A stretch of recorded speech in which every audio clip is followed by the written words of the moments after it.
also remember, don't believe what we're saying in this video. This video is all for entertainment purposes. Wow. Wow. Now, a lot of people,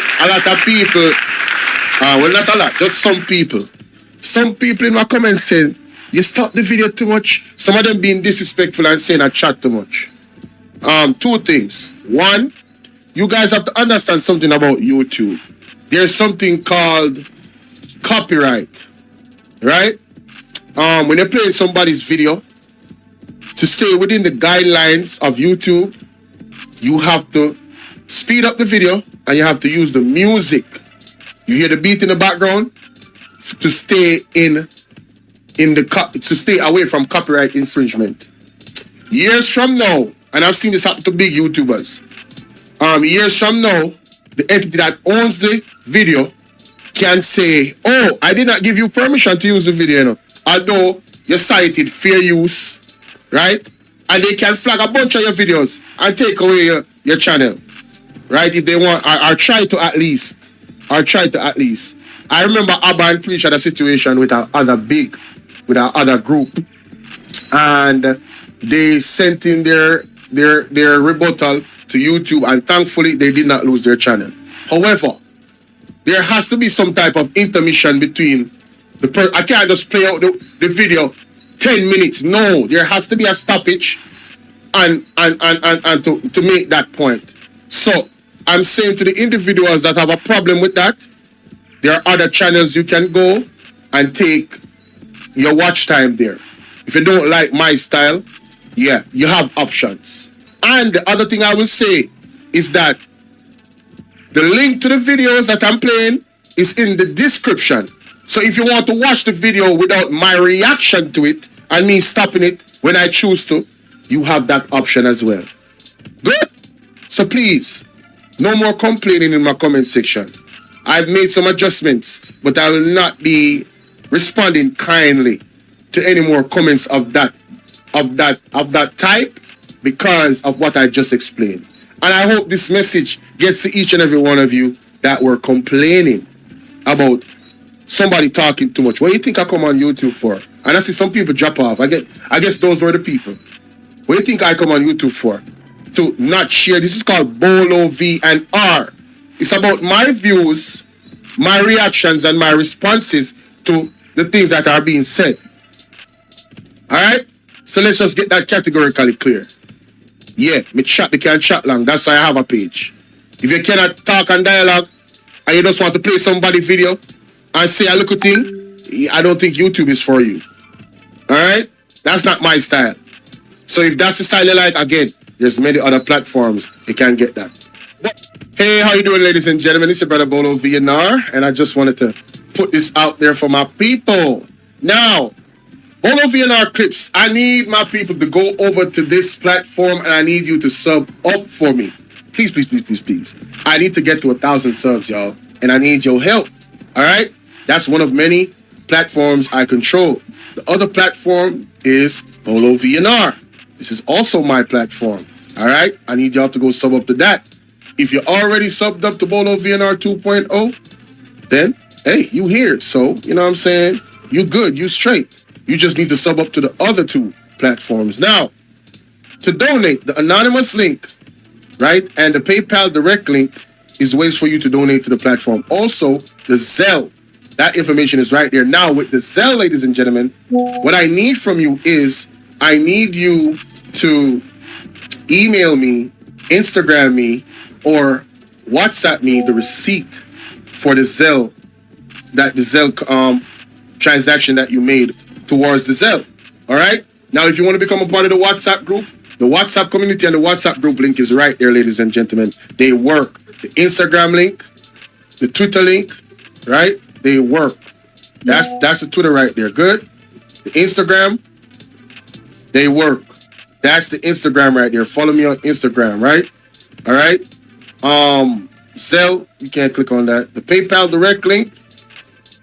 The PayPal direct link works. See? Right there. Boom. All right? So that's the way to go, ladies and gentlemen.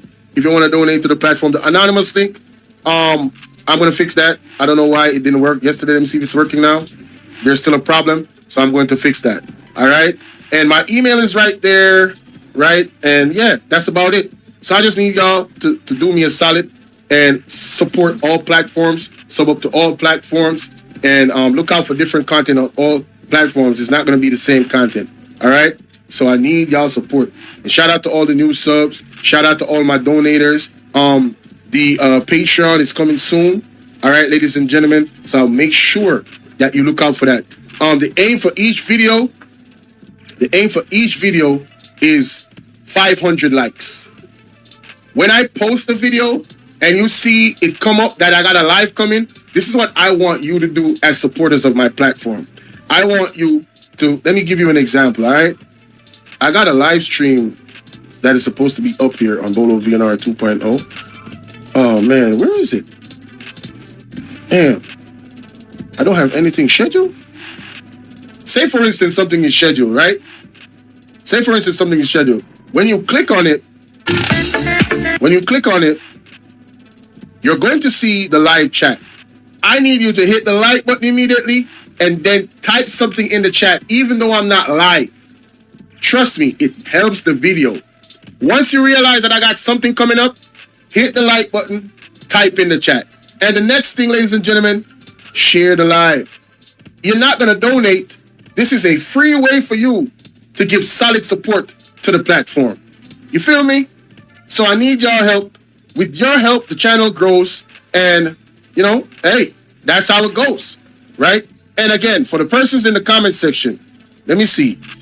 Let me see if I can find a comment that somebody put that's a question, like I lied or something.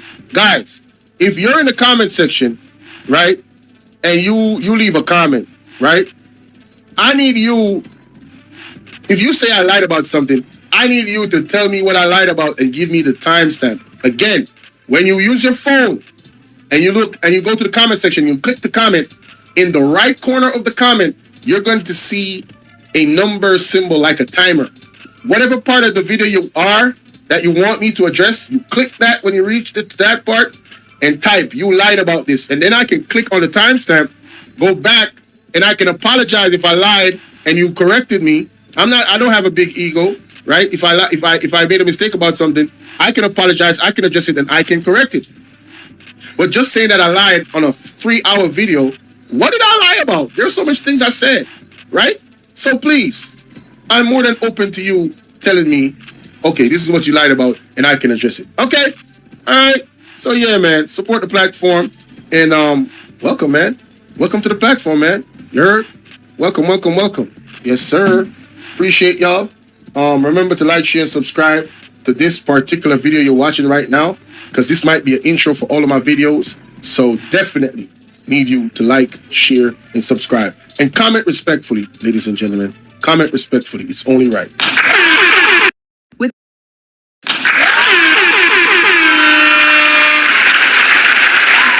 There is a sin that almost everyone commits without realizing it, and it can have eternal consequences. In this video, discover the dramatic experience of a man who saw hell and received a direct message from Jesus about this sin. Welcome to Heaven's Gate, a place where we explore profound experiences that go beyond life itself, sharing stories of redemption, hope, and mystery. If you haven't already, I kindly invite you to subscribe and continue this journey with us. I hope you choose to stay, as every experience I share with you will be an opportunity to grow and find deeper meaning in your life. Now, sit back and listen until the end. It will be a special moment to share together. My name is John. I am 55 years old and grew up in a devout family. Every day of my life has always been centered on God. There is a sin that almost everyone commits without realizing it, and it can have eternal consequences. In this video, discover the dramatic experience of a man who saw hell. There is a sin that almost everyone commits without realizing it, and it can have eternal consequences. In this video, discover the dramatic experience of a man who saw hell and received a direct message from Jesus about this sin. Welcome to Heaven's Gate, a place where we explore profound experiences that go beyond life itself, sharing stories of redemption, hope, and mystery. If you haven't already, I kindly invite you to subscribe and continue this journey with us. I hope you choose to stay, as every experience I share with you will be an opportunity to grow and find deeper meaning in your life. Now, sit back and listen until the end. It will be a special moment to share together. My name is John. I am 55 years old and grew up in a devout family. Every day of my life has always been centered on God. My mother taught me from a young age to pray every morning and every evening, and I have kept that habit throughout my life. I consider myself a righteous man, one of those Christians who tries to follow every commandment, who firmly believes in God's mercy and love. Thousands of woodworkers are now easily obtained step-by-step instructions. I never doubted divine forgiveness, nor did I ever really believe in hell. It seemed inconceivable to me that a God who loves us could condemn souls to eternal suffering.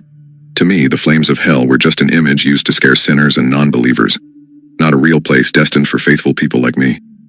I thought that praying, attending church on Sundays, and following Christian morals was enough to guarantee me a place in heaven. Over the years, that conviction became deeply rooted in my heart. I wasn't afraid of hell because I was sure it wasn't real, and if it were, it certainly didn't concern me. I was convinced that God, in his infinite goodness, would spare all devout Christians like me. I never imagined that this certainty of mine would be shattered. It was a spring Saturday afternoon, one of those days that seems perfect in every detail. The sun was high, but a light breeze made the air pleasant. I was at a wedding, that of my childhood friend, David. We had known each other since we were children, and although life had separated us for a while, we remained close. That day was special for him, and for me too. The ceremony was simple but moving. In a garden surrounded by flowers and lush trees, David and his future wife exchanged vows. After the ceremony, there was a reception. Everything seemed perfect. The tables were arranged under large white tents, decorated with garlands of flowers. Music played in the background and guests laughed and chatted while enjoying a delicious dinner. I felt calm, at peace. I looked at the people around me, happy, and couldn't help but thank God for my life. I prayed regularly and felt protected by my faith. Then came the moment of the cake. David and his wife cut the wedding cake to the applause of the guests, and I was one of the first to take a slice. It was a layered cake, decorated with white icing and chocolate details. I didn't think too much about it, even though a part of me knew I should have been cautious. I have a severe peanut allergy, but I rarely think about it, and at that moment, caught up in the party and the excitement, I ate a large piece without checking the ingredients. The taste was delicious, but almost immediately, I felt a slight itch in my throat. At first I ignored it, thinking it was just a minor irritation. But after a few minutes the itch turned into a tightness in my throat. Breathing became more difficult, and I started to feel my heart pounding in my chest. A vice gripped my chest. Breathing became harder and harder. I looked around, trying not to let my panic show. I didn't want to make a scene at my friend's wedding. I tried to stay calm, thinking it would pass. It's not that bad, I kept telling myself, but I could feel something inside me giving way. The minutes passed and my breathing became more labored. I tried to stand up from my chair, but my legs seemed to give out. Then I collapsed. There was only darkness. A total, impenetrable darkness. I no longer felt my body. I no longer felt my heart beating. Nothing. Absolute emptiness. I was no longer in the garden. I was no longer at the wedding. It felt like I was floating in a space without time or place. Then, suddenly, a light appeared in the distance. It wasn't an ordinary light. It was white, but it seemed almost alive, pulsing, warm. It drew me toward it, though I wasn't sure how I was moving forward. I felt pulled toward the light, without resisting. As I got closer, the light grew brighter, and within it, a figure began to take shape. I couldn't make out the features, but there was something familiar about the presence. It was majestic, yet at the same time reassuring. The fear I had felt in the darkness was slowly transforming into curiosity. "John," said the figure in a deep but calm voice, "it is time for you to see what you have always denied." That voice resonated inside me, not just in my ears. It was as if every word penetrated my spirit. I felt a sudden peace, but also a growing tension. The sense of judgment was imminent, like a truth I could no longer ignore. "You never believed in hell," the voice continued. "You always thought it was a myth, a story to frighten sinners. Now I will show you what you have chosen not to see." In an instant, the landscape around me changed. The light receded, and what remained was a horror I could never have imagined. Before me opened an abyss. Flames as tall as mountains rose from the dark, cracked ground. The air was thick with smoke and ash, and the heat was suffocating. The sky above me was black, streaked with red lightning that pierced the darkness. But what truly made me tremble were the figures I saw in the flames. Men and women engulfed by fire, screaming in agony. Their cries were heart-wrenching, as if the pain they were enduring had no end. Some reached upward, as if seeking an escape, but there was no hope in their eyes. Others twisted in on themselves, consumed by a suffering I couldn't even begin to understand. But the thing that shocked me the most was recognizing some of them. They were Christians, people I had known, who had prayed with me, who attended church every Sunday. There were familiar faces among those damned souls, faces of people who, like me, had believed they were saved. I saw pastors, deacons, and people who had served the Christian community for years, all engulfed in flames, their hands clasped as if still praying but with no answer. "Why are they here?" I asked in a trembling voice, unable to tear my eyes away from that infernal scene. "Because like you, they lived in pride," the figure replied. "They prayed, but they never truly opened their hearts. They judged others, believing that their faith alone was enough to save them, but they ignored the sin lurking in their own hearts. They lived with the conviction that my forgiveness was automatic, without ever considering the cost of their pride." The words struck deep. I felt as if I had been hit by a truth I had never wanted to face. The prayers I had recited all my life, the actions I had taken, everything now seemed empty, devoid of true meaning. I'd always thought that simply praying was enough to be forgiven, that simply believing guaranteed me a place in heaven. Yet the souls I saw before me had been Christians just like me, and now they were suffering for eternity.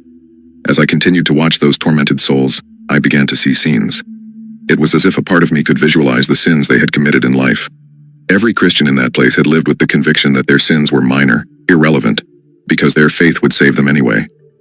One of them was a man I had known at church, a deacon everyone respected. Yet now I saw him on his knees in the flames, his hands raised in a desperate plea. He had lived a devout life, yes, but in his heart, he had always judged others. He believed he was better because he followed the rules to the letter, but he had never shown true compassion or mercy. He had condemned people who didn't live up to his standards, forgetting the humility that God requires. Another was a woman I knew. She attended church every Sunday, prayed loudly, but behind that devout facade was a life of hypocrisy. She had harmed others for personal gain, convinced that merely asking for forgiveness would absolve her. But there was no genuine repentance in her heart, only the fear of punishment. And so, one after another, I saw Christians who, like me, had believed they were saved simply by their faith, ignoring the true meaning of God's love and justice. The images playing before my eyes were so vivid and raw that I felt overwhelmed. Every soul I saw suffering in the flames had lived as a Christian. They prayed, read the Bible, attended services, but there was always something missing, something that had condemned them. "It is not enough to recite prayers and attend church, John," said the figure beside me. "Many of those you see here lived with the belief that merely showing faith in the eyes of others would grant them salvation. But faith is not just words or outward gestures, it is a daily action of the heart. It is living according to the love I have taught, but also according to justice." The voice was filled with compassion, but also with an undeniable force, as if it was giving me a lesson I could no longer ignore. "But how is this possible? These people were faithful. They were devout Christians," I stammered, still unable to fully comprehend what I was seeing. "How can they be here? I didn't think Christians could." "They are here because they neglected what is most important, true repentance and humility," God responded. "Pride blinded them. They never truly confessed their sins in their hearts. They never abandoned the pride that made them feel superior to others. They prayed, yes, but not sincerely. They prayed to be seen, to feel righteous. But inside, they never allowed my love to transform their souls." I felt a wave of panic wash over me. If these people had ended up in hell, what chance did I have?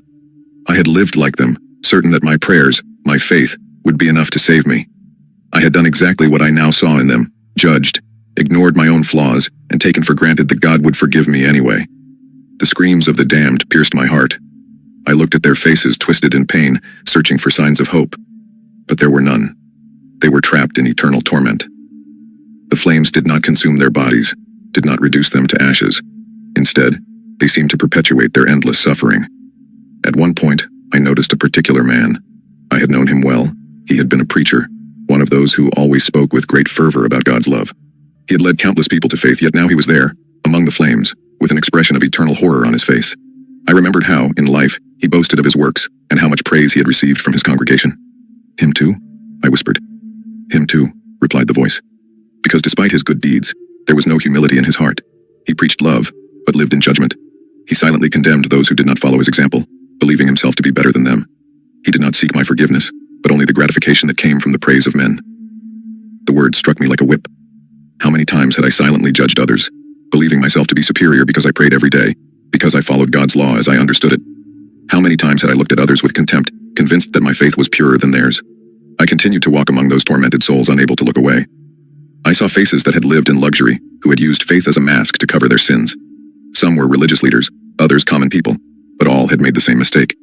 They had lulled themselves into the false security of their faith, thinking that believing was enough to be saved. Pride is a poison for the soul, John, said God, interrupting my thoughts. Many Christians have fallen into this trap, believing that their faith made them immune to judgment. But I see the heart, and the proud heart cannot come near me. I was shaken. I felt as if every word was directed at me. I had always been sure that my devotion was sincere, but now I began to wonder if I too was living in the trap God was speaking of. But how can I avoid falling into this temptation? How can I be sure I'm not living in pride? I asked, my voice trembling. God remained silent for a moment, as if giving me time to truly reflect on that question. Humility is the key, John. The humility to recognize that you are imperfect, that you need my forgiveness every day, not just with words but with your heart. The humility not to consider yourself superior to anyone, not to judge others, but to love them as I have taught you. And above all, live with the constant awareness that you may not be worthy of my judgment, because no one is. No man, no matter how devout, can save himself alone. I felt tears well up in my eyes. The idea of living with the knowledge that I was always teetering between salvation and damnation terrified me, but at the same time it made me realize how blind I had been until that moment. I had lived without ever truly questioning myself, without ever doubting that my faith was enough. Then God guided me to another part of hell. Here the fire did not burn as visibly as in the area I had just left. It was more subtle, more hidden, but the pain was just as excruciating.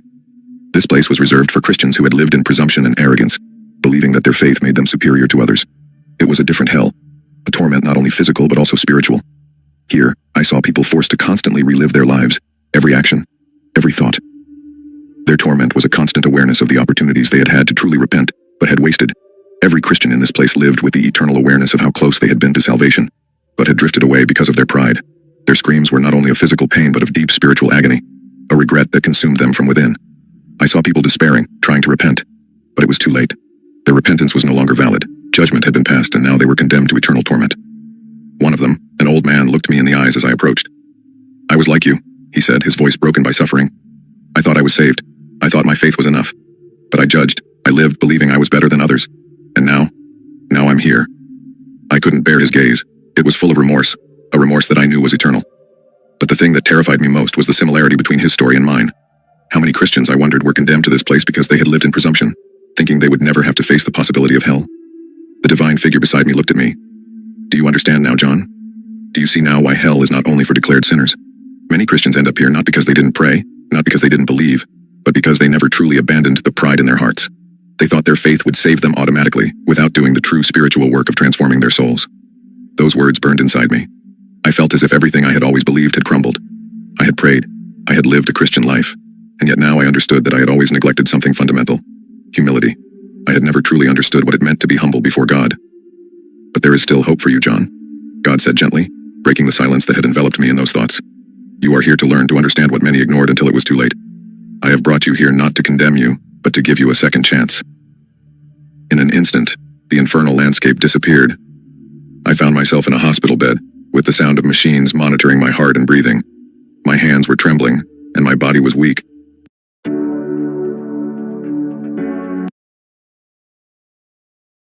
How? But I was alive. My wife was sitting next to me, her eyes swollen with tears.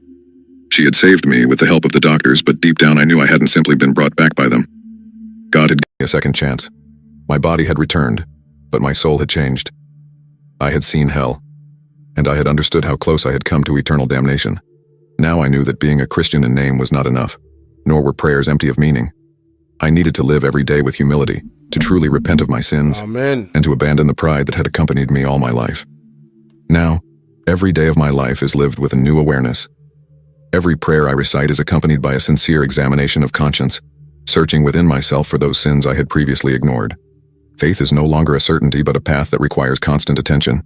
I know I am not perfect, and now I also know that my salvation depends on my ability to recognize this truth. It is not enough to believe. It is not enough to pray. It is not enough to go to church. Talk about it. True faith requires living with humility and awareness of one's sin, without ever taking it for granted. Hell is real, and it is a place where many Christians, just like me, have ended up because they ignored the truth about what it really means to be devout. This is the truth I want everyone to know. The sin of pride can lead even Christians to hell. Live, guys. Do Share not this ignore this live. lesson. Repent every day sincerely and live with humility before God. Only then can we hope to avoid the fate I saw with my own eyes. Thank you so much for making it this far. I would really love to hear your thoughts, so feel free to leave a comment and share your opinions with me. If you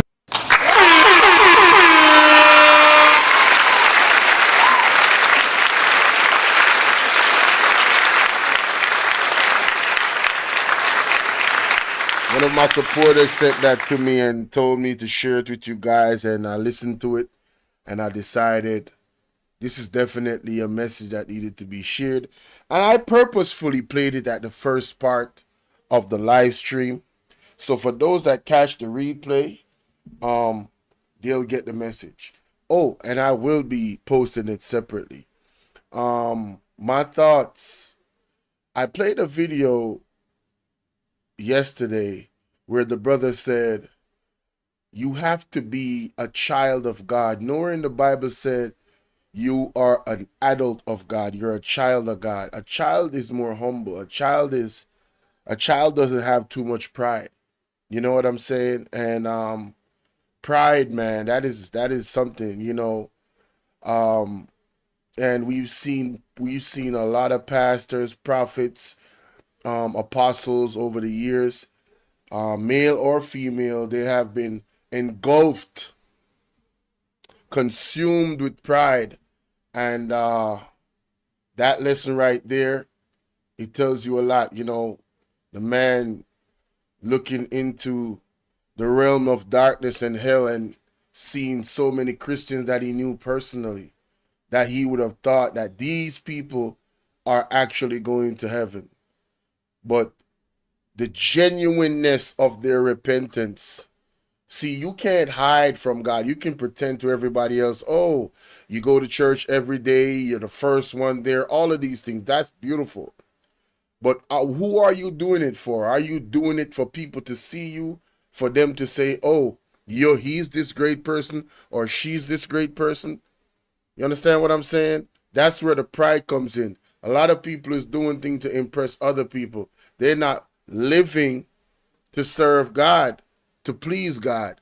Is to please themselves and others, is to have somebody, you know, have that respect in the community. Oh, I'm a deacon. Oh, I'm a this. Oh, I'm a that. And they look down on other people. They look down on sinners. But I've heard Pastor Peter Chambers say it a lot in his videos where God will use the least of us to send a message to us. God will use the sinner more often than not than the person that is already, you know, moving forward in the faith. God is the type of God that would leave the 99 and go back and go for the one that is left behind. This is the truth of the matter. It's all over the scripture. You know what I'm saying? So the message is stay humble, man. Stay humble. Let me know what y'all think in the comment section. All right, so ladies and gentlemen, good day. I had to make the thumbnail like this because there's a lot going on. We're going to cover a lot of things today. A lot of things today. And the first thing I want to cover is this video right here. All right, let's get into it. Lord have mercy, man. I'm trying to tell you. Boy, these people are going crazy. The Integrity Commission really did them. Boy, they feeling it, boy. Excuse me. They are feeling it. They are feeling it. Shout out to Hot Off the Press, by the way. I'm trying to tell her she keeping me abreast with what's going on. It's corrupt. The entire river will be also. A blessed good day to you, my wisdom Good day warriors. to you Wagwan. From your device, know see a one and only at half of the press. Well, my wisdom warriors, me just say Nationwide News put out something. And when Nationwide News put out, it is fake news. Yes, Nationwide what just put out is fake news because me have proof right here. My wisdom warriors. Sister Nationwide favorite Andrew Wallace administration. Wanna see that door? Share the live, guys. Wanna see that door? Me go show you, come I have the proof. Can you believe that Nationwide just put out and say IC director says declaration aren't initially informed of illicit enrichment probe? How can you write your heading like that? That is a lie. He didn't say that. First of all, he says the He says the declarants aren't initially informed of illicit enrichment probe. I can't believe they actually did that, but wow, they really going out blazing. They are really. Is this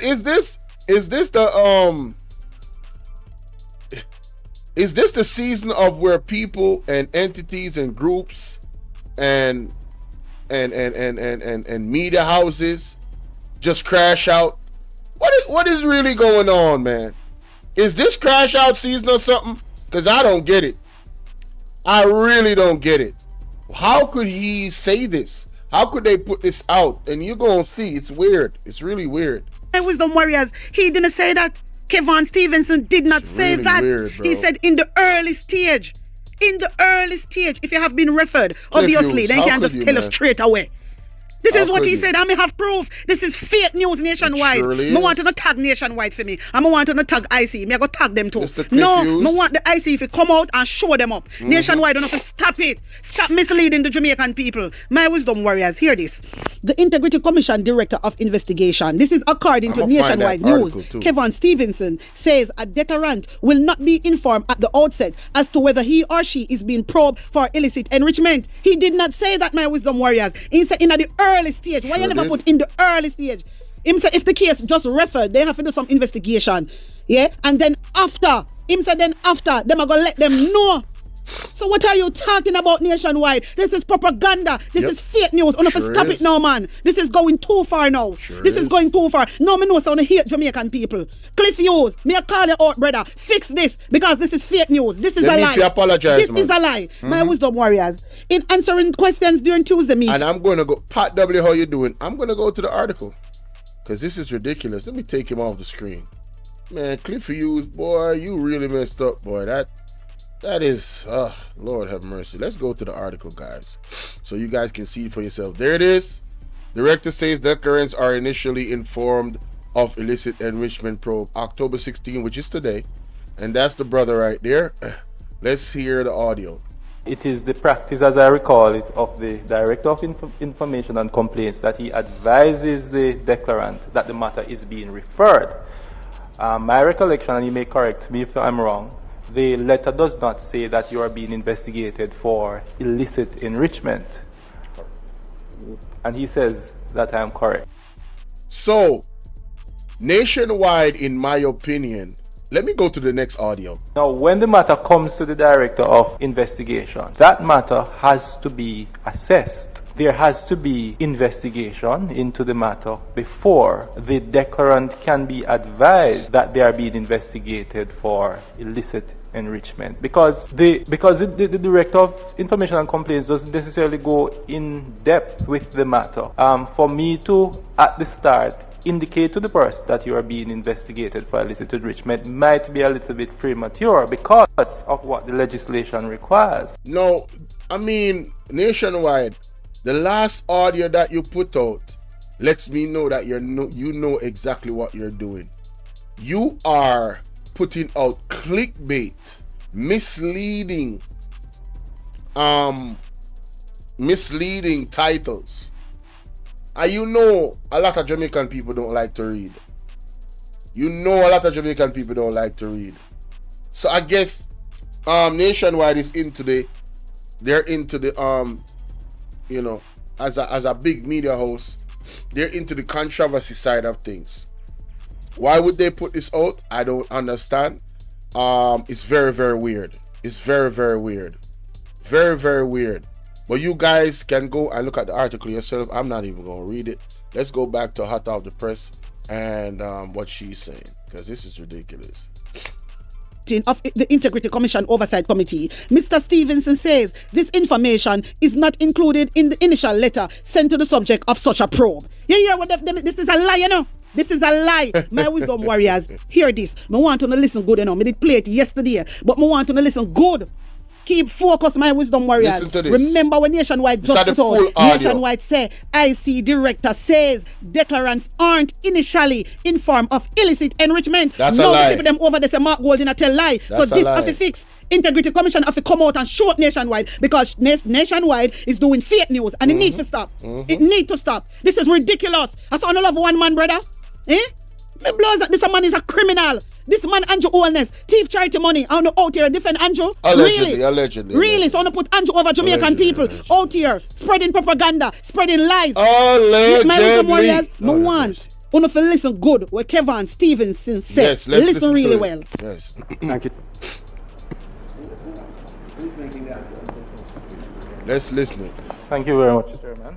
Oh, she's hot. On the first point, the first question, whether a person who is being investigated for illicit enrichment is notified by the Commission, and you want to know the exact text of the notification.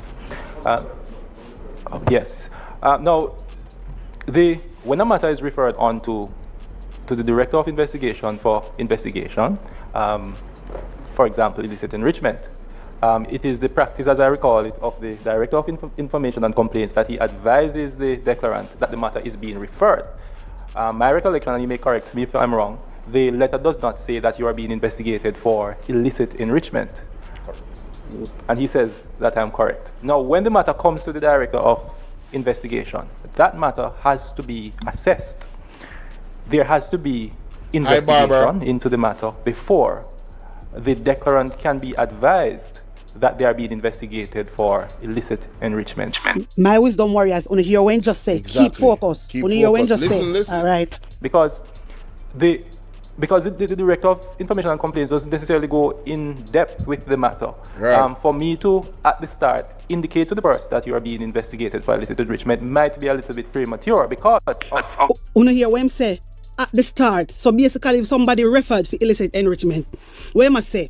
In can make them know basically, my wisdom warriors, so them under investigation. He must investigate in the earlier stage. Then after, he must go send them a notice. Just listen good. What the legislation requires, Section 14.5 of the Corruption Prevention Act. So there is preliminary investigation or in-depth investigation. Now,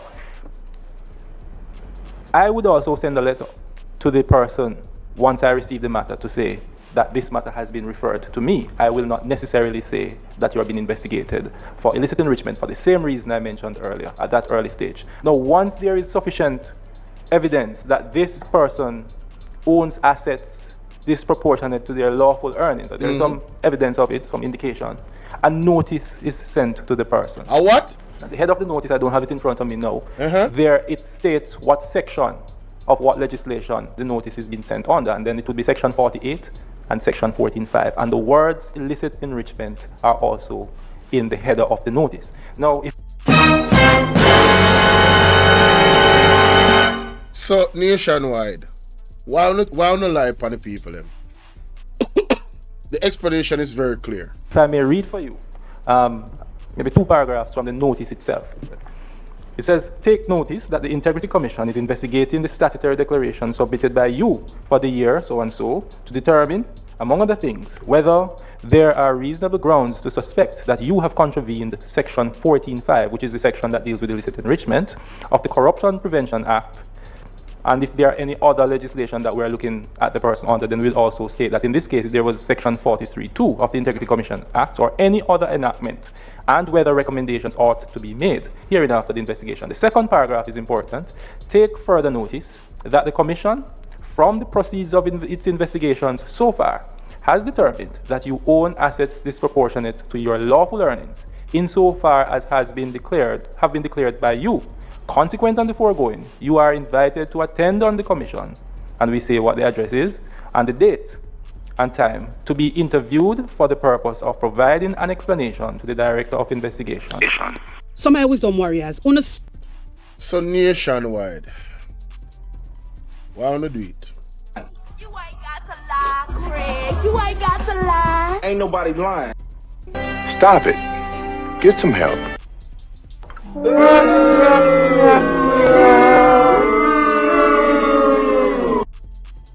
Your title was very misleading. You cut up the audio with the man say a while ago and put one piece at the front and then put the last piece at the end, when the full audio explains clearly that in the initial stages the person does not get, they don't get a notification that they're being investigated for illicit enrichment. That would be that would be jumping the gun. Because remember, people refer things to the commission.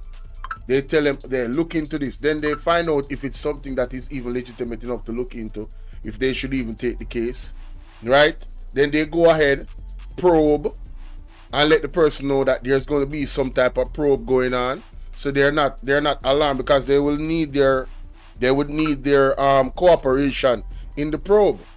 You understand? Present this, present that, right? So I mean, I don't understand. And then after that, he clearly says that if that person is deemed to have assets that is non-proportionate to his earnings, then he would get a notification, and the top of it in the notification says illicit enrichment.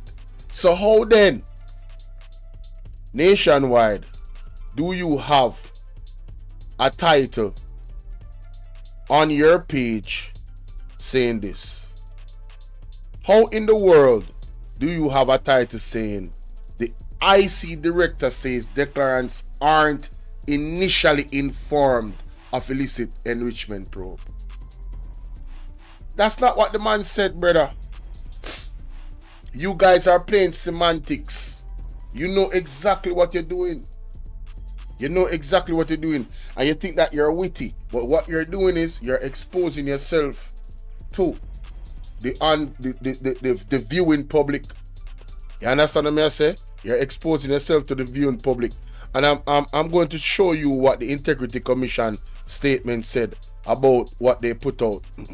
The Integrity Commission is alarmed. Hold on. No. This is not it. That have something else. Let's go back to Atta for the press, because she did show something. Right, yes, sir. I want to see this. Look past some of these reactions to the video. 5 them under ongoing investigation for illicit enrichment. So when Nationwide put out is a lie. It's a lie, Nationwide. I only need to remove that and apologize to the IC. Only two wicked and bad man. For one man? For Andrew? No, sir. What Andrew will give on us, sir? I would like to know. Like and share the video, guys.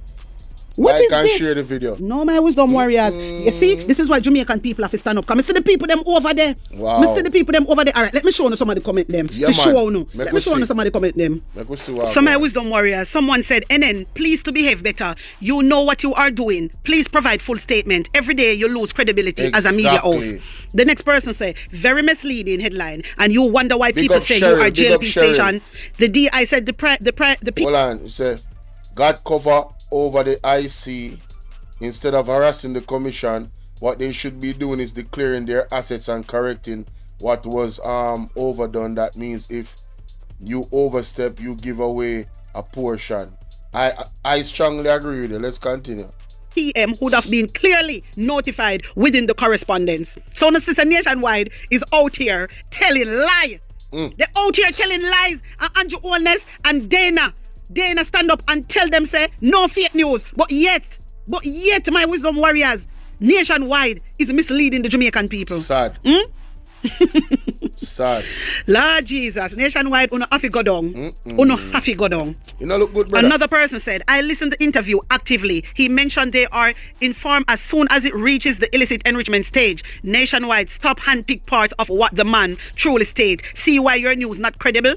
Another person said, please to give the full statement of what the man said. So my wisdom warriors, wanna hear and see what I go on. I wanna see exactly what Nationwide is doing. Wanna tag them for me there. Yeah, so to me it is quite clear what Nationwide is doing. They're playing semantics and they're using it to their advantage. That title right there is clickbait, because the ignorant person is not going to read the full thing. They're just gonna run with the title that says, that means say Andrew never knew say him did I get investigated for illicit enrichment. They know what they're doing. But for the well-thinking Jamaicans, they know what they're doing as well. So pretty much, you're just shooting yourselves in the foot, Nationwide. All lies will be exposed. That's all. And anyone who takes that the wrong way, know why they take it the wrong way. I know that's right. Tell me what you think in the comment section.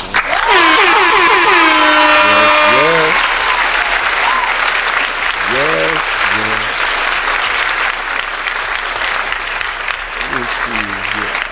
auditing done yearly. So how no go on like say Nigel Clark a good somebody? Hold on there. Remember say Everald Warmington come out hot. Remember? No, it was for losing a license. On a terrible man. Hey Damien, what's going on? Anyway, my Damien? wisdom warriors, on a tell me. Yeah, Damien, what's going on? Big up yourself, Janet Early. Big up. Say, I don't know why they are waiting for to prison Big Mama.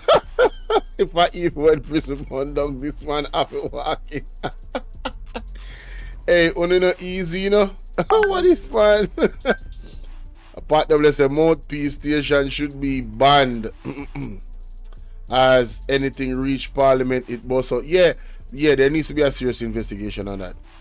Alright, so ladies and gentlemen, the next issue, the next thing we want to really look upon, ladies and gentlemen, is something where Atafai Press she highlight.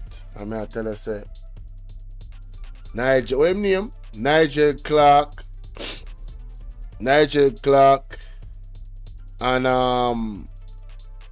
the JLP overall has exposed themselves. Let me just say that. It's quite unfortunate. There's nobody I can say. I remember to like and share the video, guys. I honestly cannot find one among them that is just fear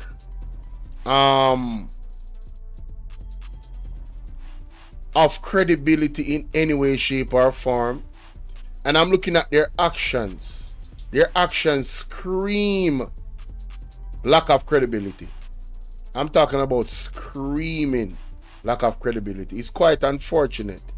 You think that this man was somehow a beacon shining light, as they would claim in the JLP. You know, he's gonna join the IMF. I called him out already on my platform. I called him out as a house slave. I sure did. And I stand on that.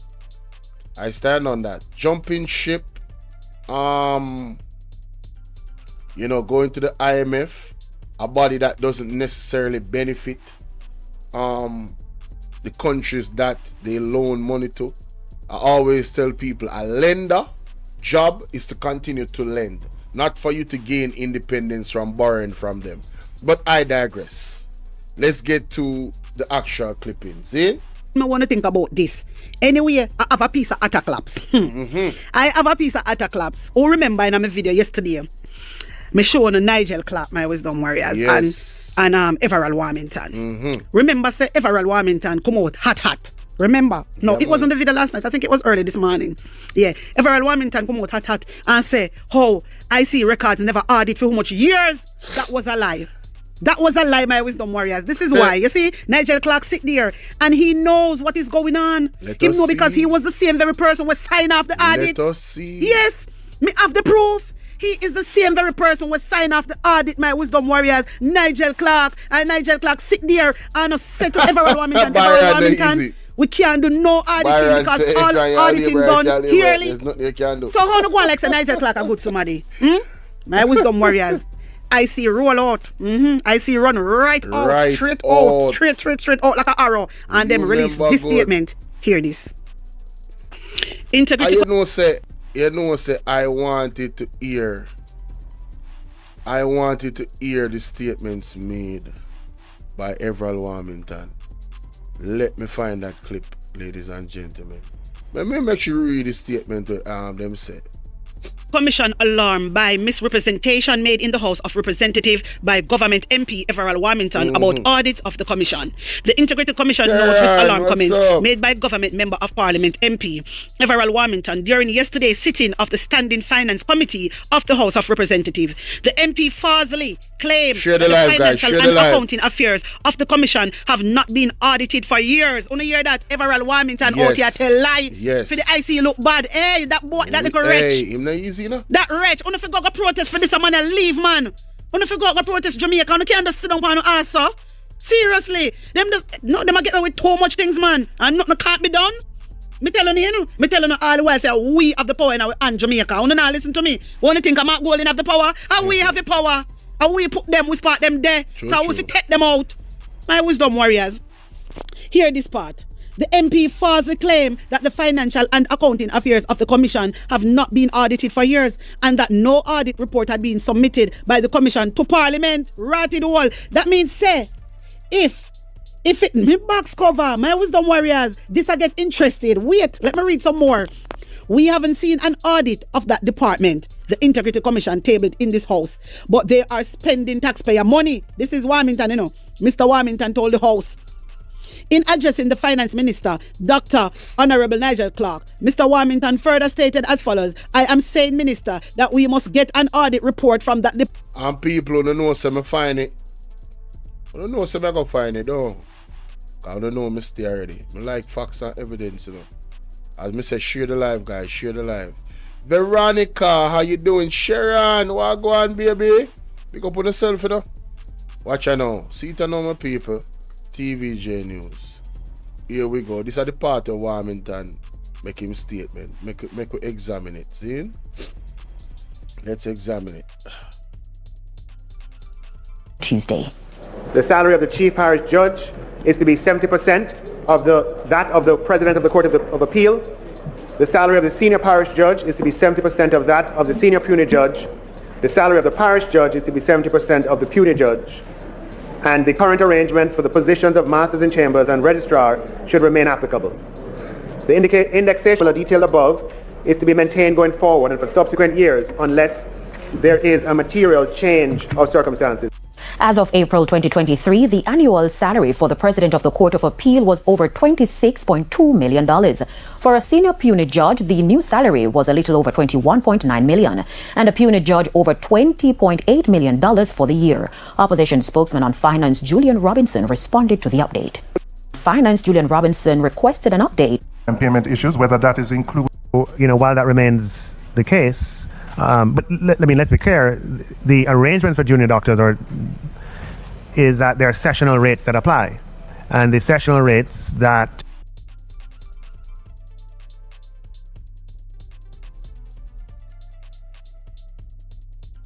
back again, it's your girl Atafa the Press. Well, my people, me here for drop the real news, news, reviews, everything in a one right this or right there, my people. So all I want to know to do is like Financial Secretary can ask you to ask dollars for principal and see what is really going on it, all right? So hear this. Everald Warmington with fiery questions. But we need to make it clear that you are the Minister of Finance. But across there, you won't see that cheer. Somebody clap over there when we talk.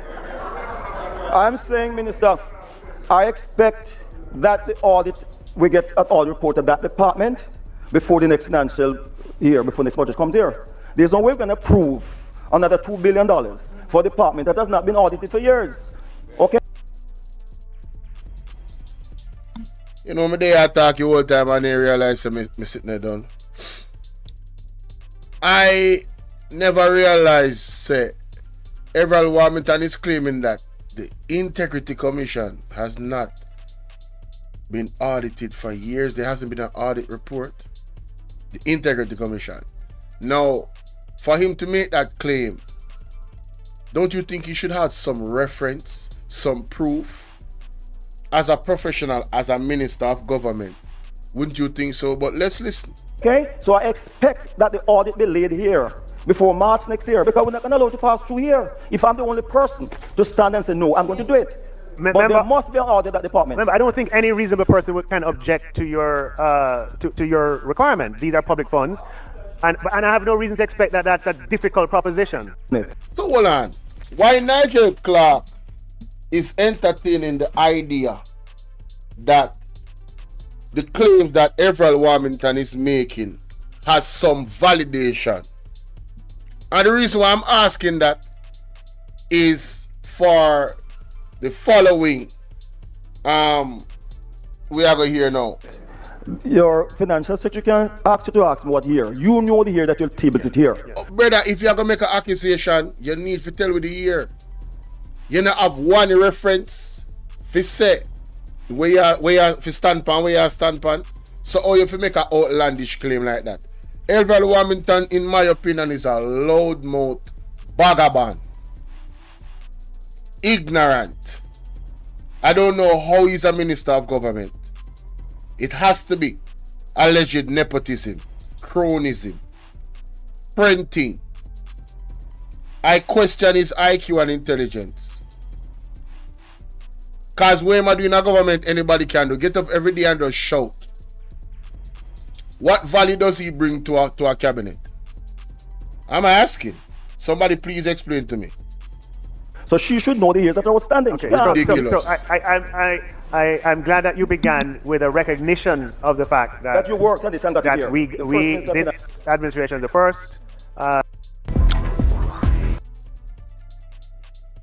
Nigel Clark is being very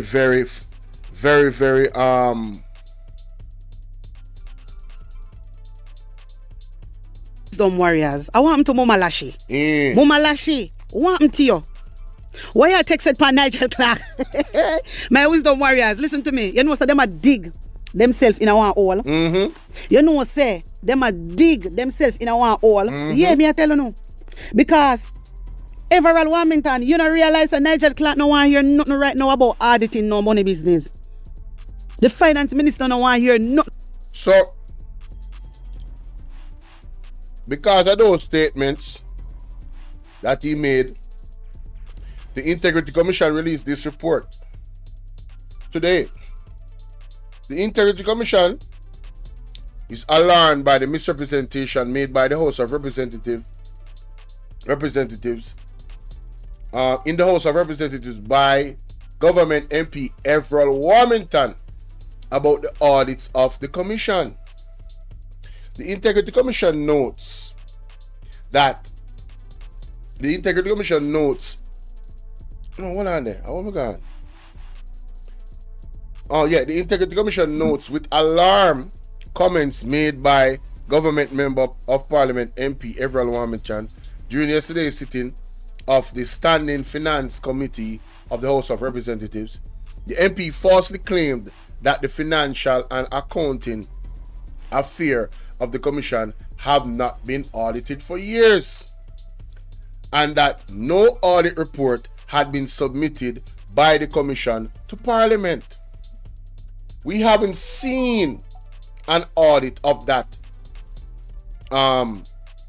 department, the Integrity Commission, tabled in this House, but they are spending taxpayers' money, Mr. Warmington told the House in addressing the Finance Minister, the Honorable Nigel Clark.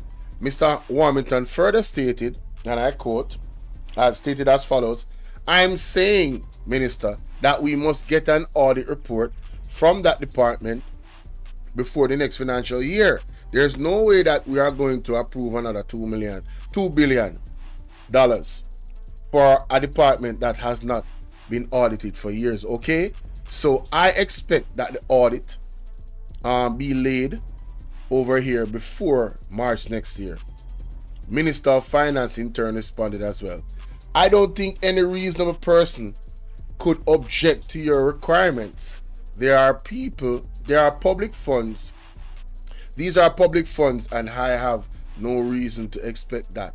That's a difficult proposition." The Commission wishes to set the record straight as follows. Contrary to the statements that were made by Mr. Warmington, the accounting and financial affairs of the Integrity Commission have been audited every year in its 6th year of existence. The audit in each case have been conducted by an independent external auditor whose appointment has been approved in writing by the Minister of Finance himself, Nigel Clark. What is going on? Ursel Wagwan, Noreen Wagwan. What is going on? Further, and contrary to the statements that were made by Mr. Warmington, the audited financial statements of the Commission have been formally submitted and tabled in Parliament each of the 6 years as a part of the Commission's annual report. For the avoidance of doubt, the annual audits of the Commission have been conducted pursuant to and in compliance with Section 20 of the ICA, which provides that the Commission shall keep proper accounts of its receipts, payments, assets, and liabilities, and such accounts shall be audited annually by an auditor appointed each year by the Commission with the approval of the Minister of Finance. What? What the hell? Oh my God, no way. So according to this and the Act, Nigel Clark is intimately involved and understands that these audits have been done every year. His name keeps popping up in the acts, in the sections of it. Section 20A of the ICA further provides that the statements of accounts so audited shall form part of the annual report of the Commission, which turns into is required to be submitted to Parliament within 3 months of the ending of the fiscal year. Within 3 months. So there's no way these reports can come out 3 months after the fiscal year it have to come out. In respect of the 2023-2024 fiscal year ended March 31st, 2024, the Commission's annual report, inclusive of the audit and signed financial statements of the fiscal year, was submitted to Parliament June 6, April, May, you see, March 31st, April, May, June. 3 months. It was submitted to Parliament June 26. That is exactly 3 months.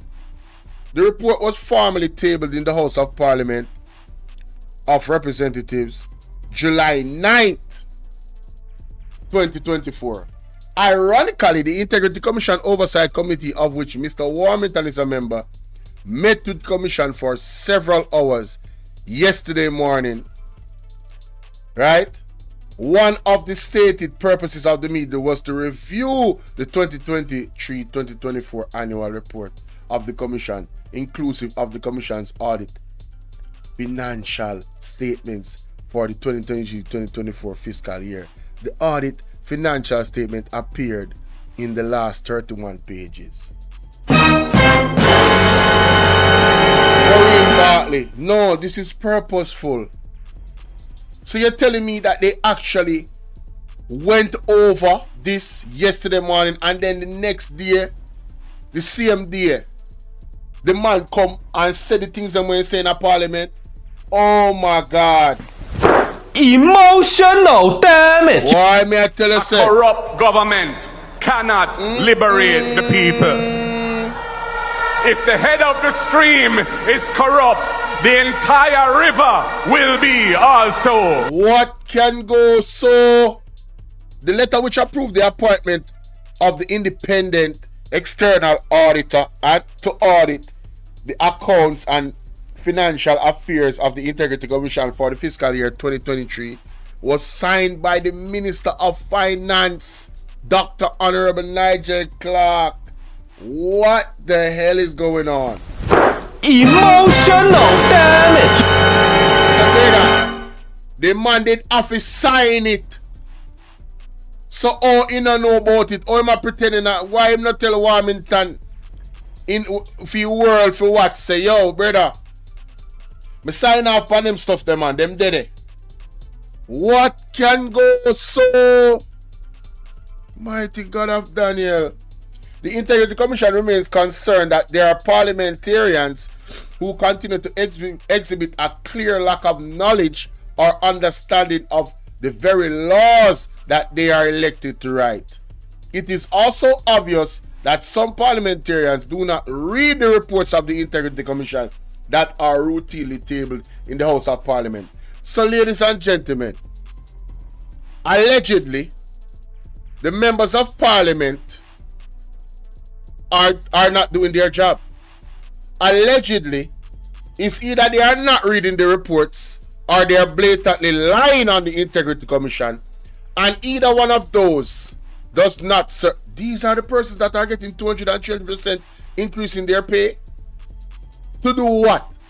To not read reports and to come out and make obvious false statements and that can diminish the value, the belief, the confidence in an agency as important as the Integrity Commission?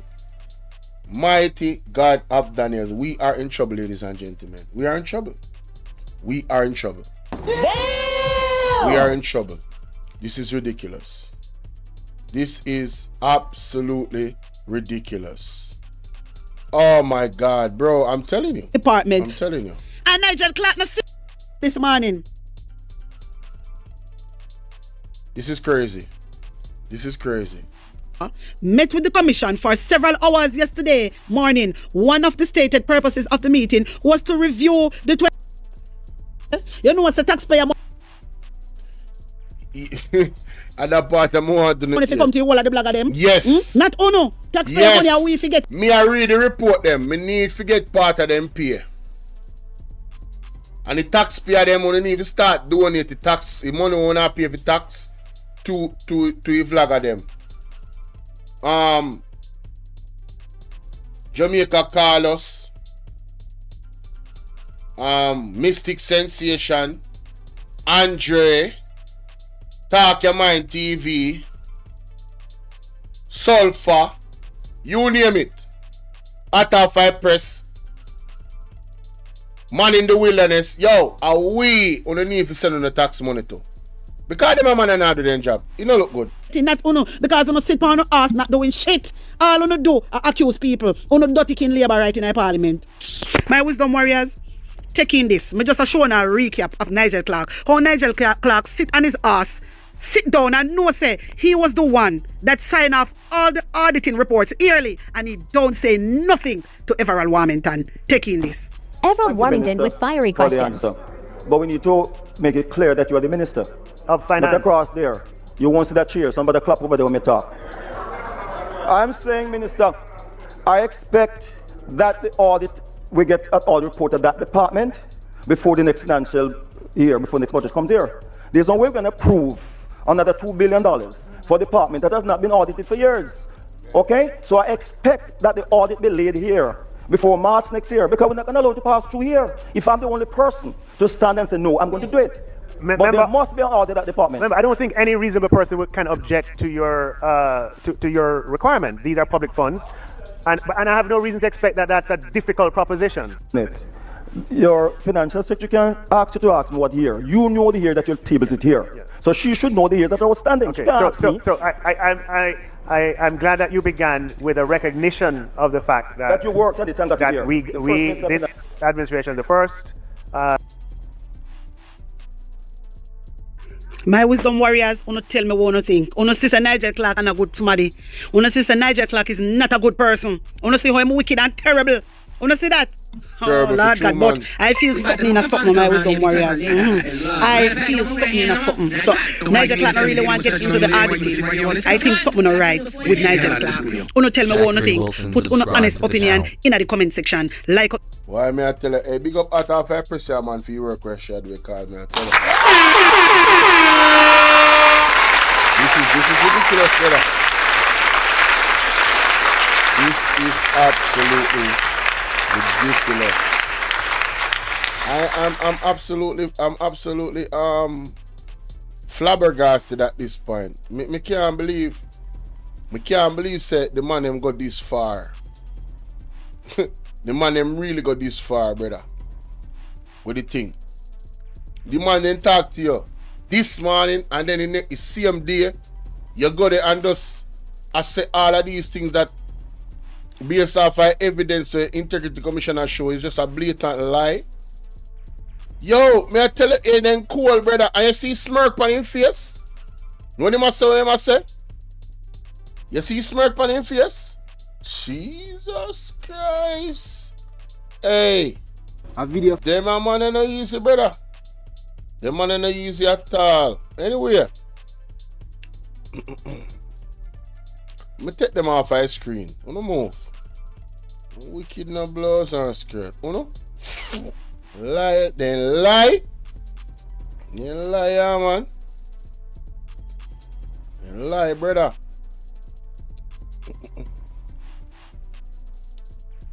Alright, ladies and gentlemen, it's your brother Bolo VNR. And you know what say, me come across a clip Well, the last video with Sulpha do, I say, yo, me need to highlight this because I feel like say this gone over enough people here, you know. You see some I think them when vlogger them a show, no? I don't think gonna pay enough attention to, ladies and gentlemen. When you really need to pay a little bit more attention to what them a show, no?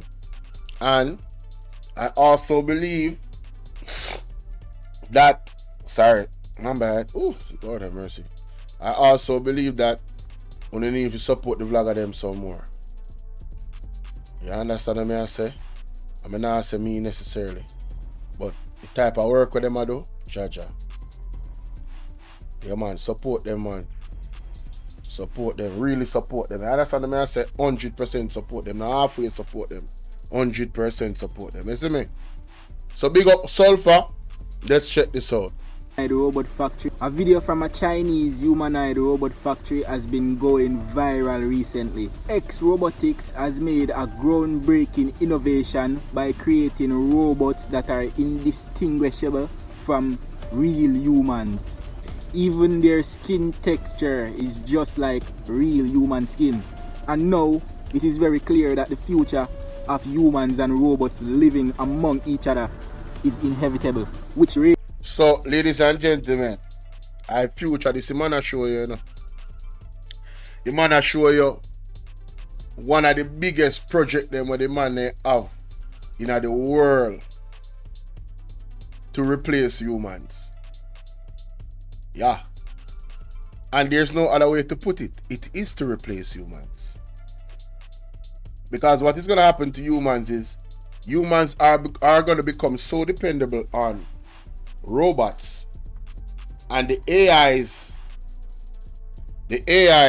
this was long time ago, going on a long time. A lot of people don't know about it. A lot of people are new to the information. You, the young man, the younger people, on the hip to it. Some on the hip to it, and some on the not. But a lot of people is not hip to this, and I believe this is a conversation that needs to be had. You understand? So this is why I'm highlighting it. Let's continue.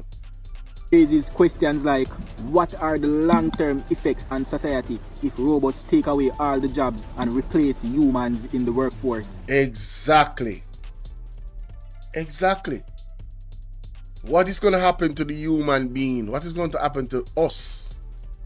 They're only going to need a few of us if most of the things that are done is done by robots. And then you ask yourself, what would it look like for a robot to raise your child? Hey. Man, listen. Like I said, I'm glad. I don't know when all of this is going to happen, but I can tell you, the direction that the world is going, yeah, I'm good.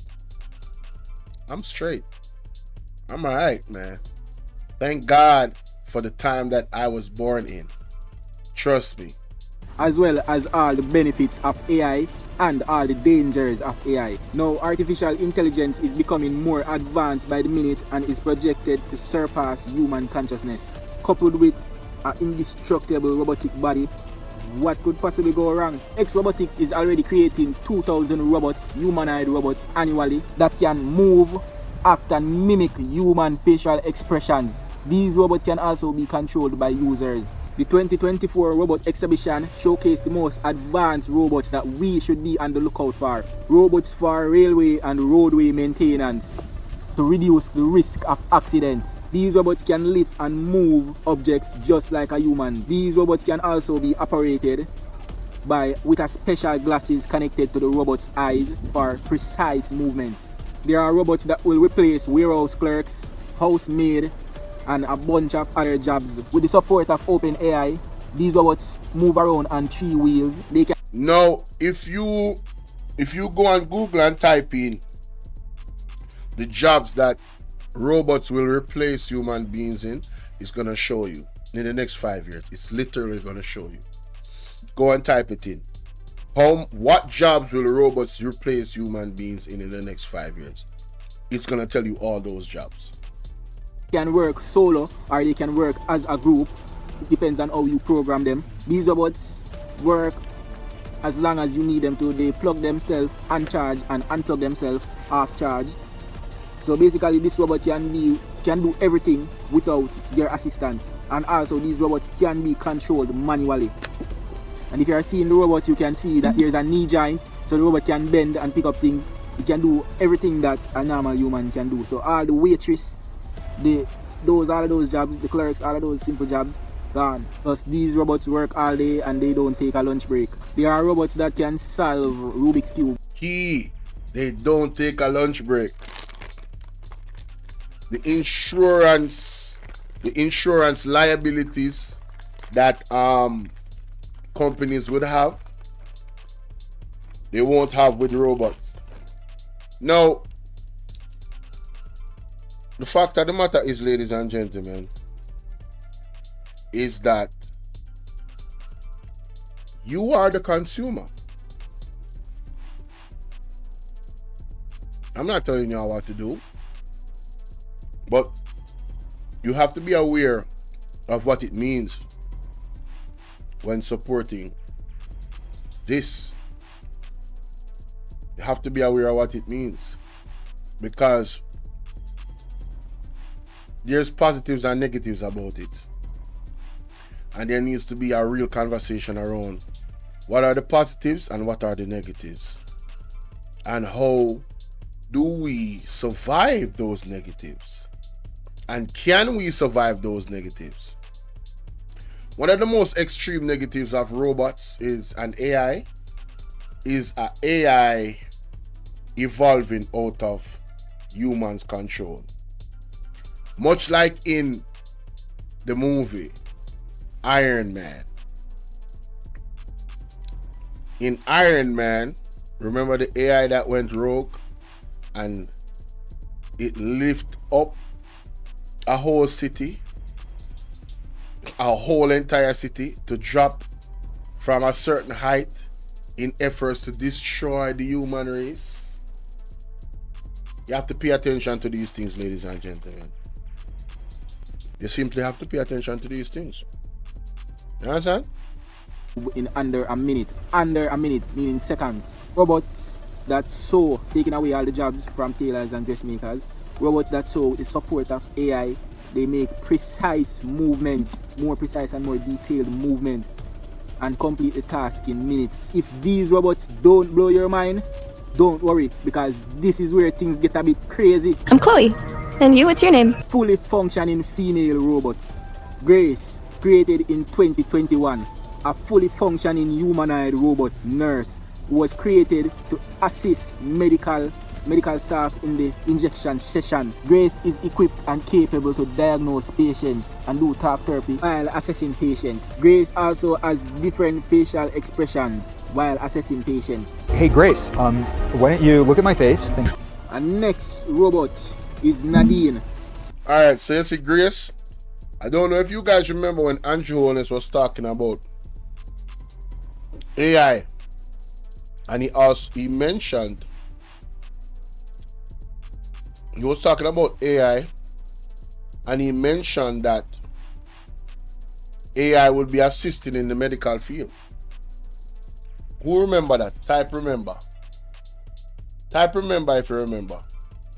Modeled off a late computer scientist. She's a genoid. She also has human resembling ear and skin.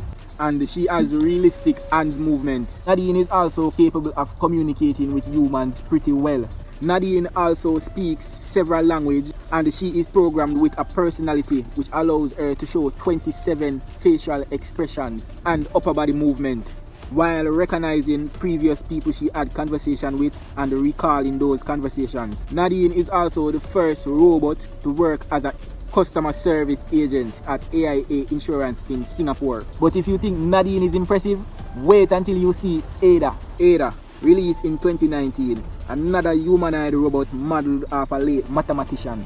She uses algorithms from computer graphics and artificial intelligence to make paintings, drawings, and sculptures, as well as being able to interact and communicate with the audience. The next robot, Gia, first robot that is nearly identical to a human, designed to follow every instruction given by the user. Now, all they're showing you is the positive sides of these robots.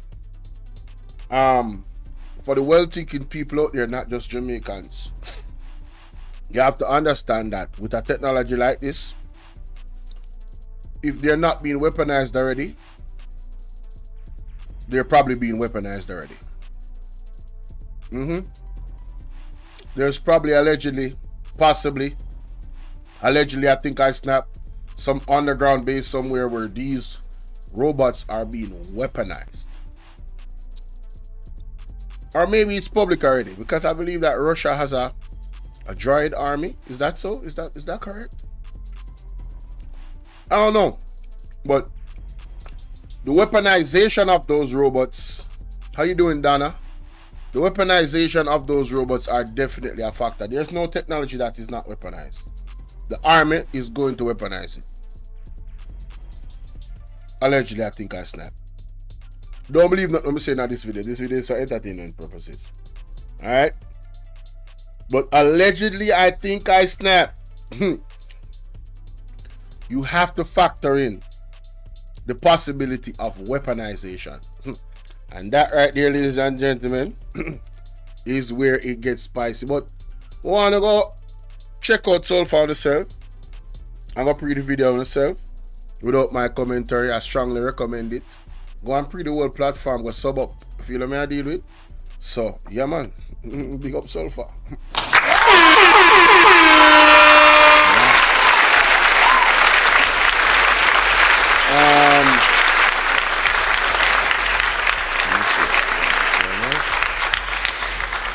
Next thing on the agenda.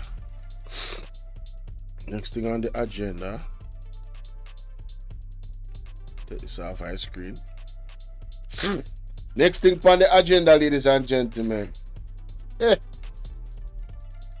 What a piece of something go on yesterday. What me never know about.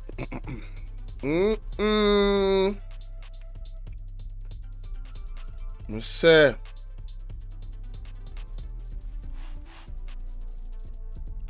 TVJ News. We'll find it first there. Theta. You know, I have some I do it see me. Alright, so ladies and gentlemen, check this out. Come across this article of beryllium, alleged beryllium worker will get caught. You understand? With some serious sum of money. Whole heap of allegations surrounding millions of dollars. So make we check out the story because the story is more than interesting. See it here.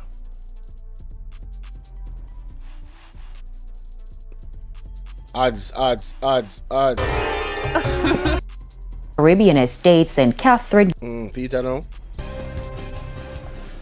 Thank you for joining us. I'm Kerry and Simpson. Here are the details. To a TVJ News follow-up, the police have revealed that an employee of security firm Beryllium was among 2 people arrested following a targeted operation in Caribbean Estates, St. Catherine yesterday. The 32-year-old man is said to be a treasury custodian at the company. His common-law spouse, also 32, and a former Beryllium employee was also arrested. They are alleged to be involved in lottery scamming. A team of officers from the Counterterrorism and Organized Crime Investigations Branch CTOC and the St. Catherine South Police Division swooped down on the couple's home Tuesday. 4 motor vehicles were seized as well as 6 mobile phones, 2 firearms and cash amounting to over $100 million in U.S. and other currencies. Tensions remain high in Mount Helier. Emotional damage! Ladies and gentlemen, in a normal 100 million. $100 million. Right? So what going on, so? Right? 2 people are linked. 2 people with links to armored carrier Beryllium have been arrested in a connection with the seizure of over 100 million in the gated community in Portmore. My question is, I'm not saying this person not to get locked up. But with the IC report by Andrew Oles, how comes him not get locked up? Somebody answer me that. A $100 million, you know? $100 million of unexplained wealth. I want to ask the police force, I want to ask Smoker. I don't know. Or Andrew Oles assets not get seized with the recommendations of the Integrity Commission. Houseway. Let me play that there. Between the hours of 5 a.m. and 1:30 p.m., intel-driven operation was conducted at premises 22D St. Vincent Boulevard. The operation yielded approximately 50 million Jamaican dollars, US currency and British pounds. 4 high-end motor vehicles were seized as well as 2 firearms. 2 adults were arrested. They will be processed and charged under the Proceeds of Crime offences as well as the Firearms Act.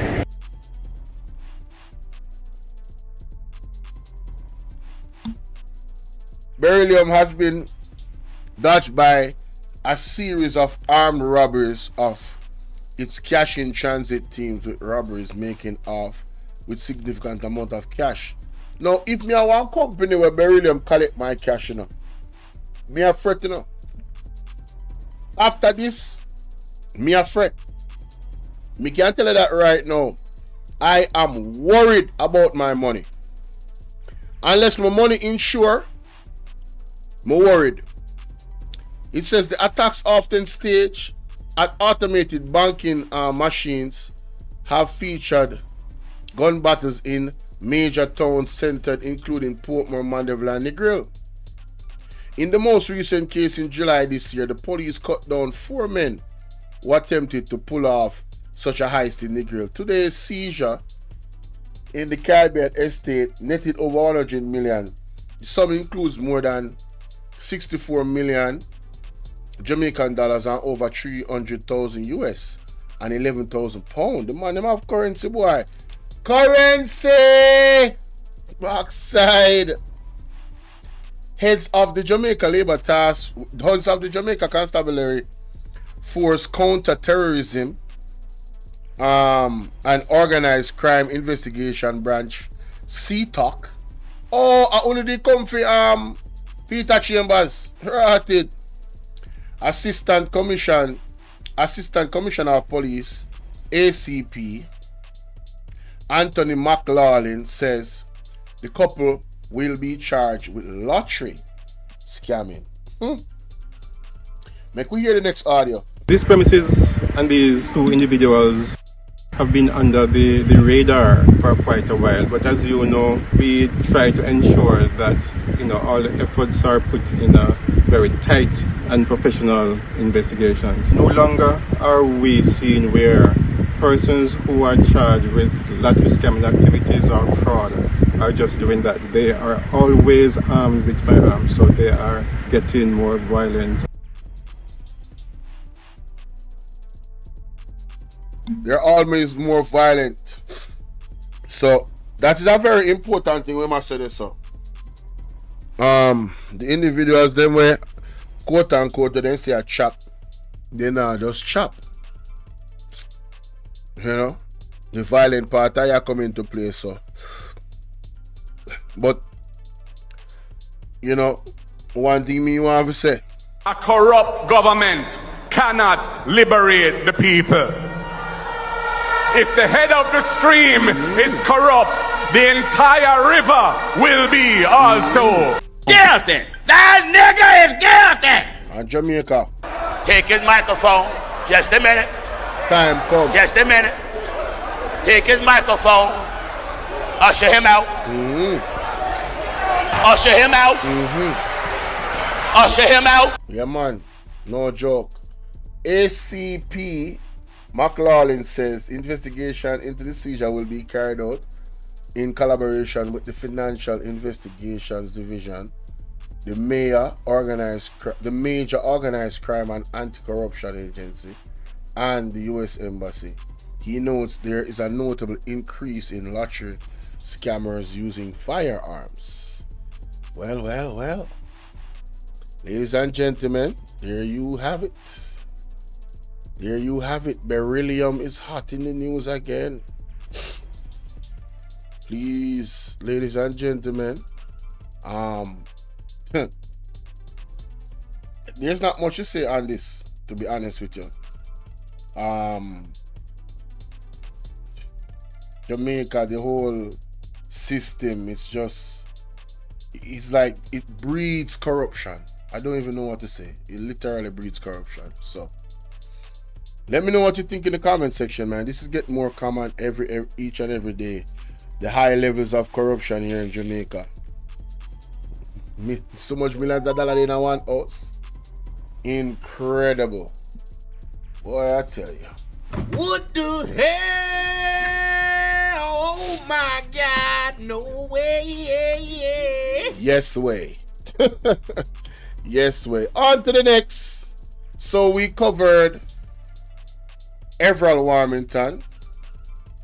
We covered the situation just now, and we covered Sulpha. Right? Wagwan Star Girl. No, we have to go back to part 2, you know. We have to go back to part 2 because we never finished yesterday. I have to go back to part 2. Do you remember good? We have to go back to part 2, ladies and gentlemen. Yeah.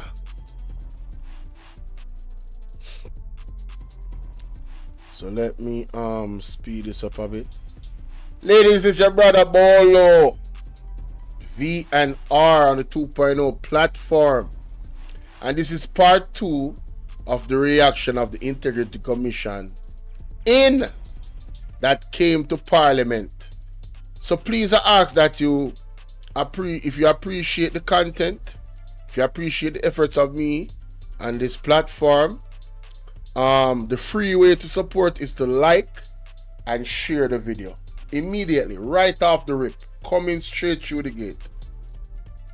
If you want to go above and beyond, which is not mandatory, meaning you don't have to, because I not beg nobody nothing, but if you want to donate to the platform monetarily, the option is the PayPal link. It is the anonymous link and it is pinned in the comment section. It is also on the links of the platform. When you open up my page, there's several links and the donation links are there as well. Alright, man. So without any further ado, let's get into it.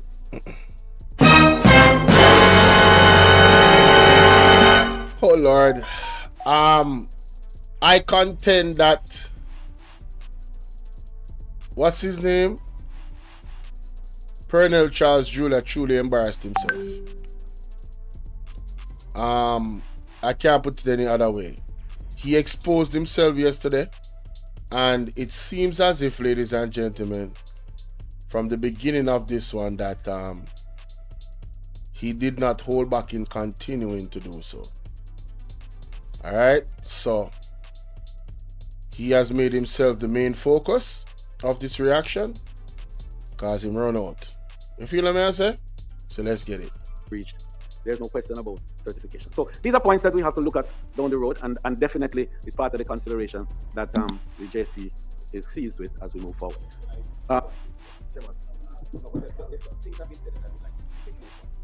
But in all fairness, we cannot continue. Yes, right. So please, it's now, as we say, 12:51. Yes. And I want to make the point that I'm fully seized of how important this particular meeting is, and particularly that this is a historic meeting. It's the first time we're having the full commission before us, and it's only that we're going to have more of this, and I would sincerely hope that we can, after this meeting, structure another to continue perhaps elements of this discussion that are left undealt with. So I will continue, but bear in mind, Parliament must be ready for preparation at 1 o'clock.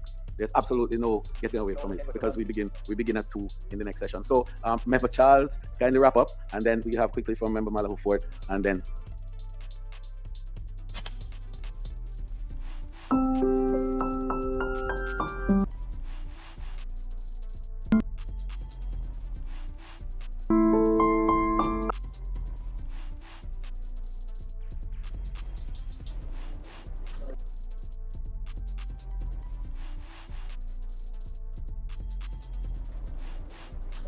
It is telling what has been said around this provision.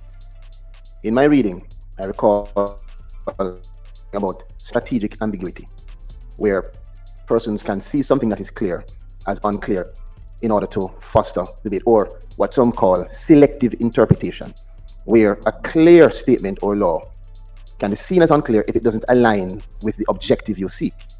Now, I want to draw a distinction between one's aspiration and the reality. The law as it is now is a reality. What you want the law to be is an aspiration.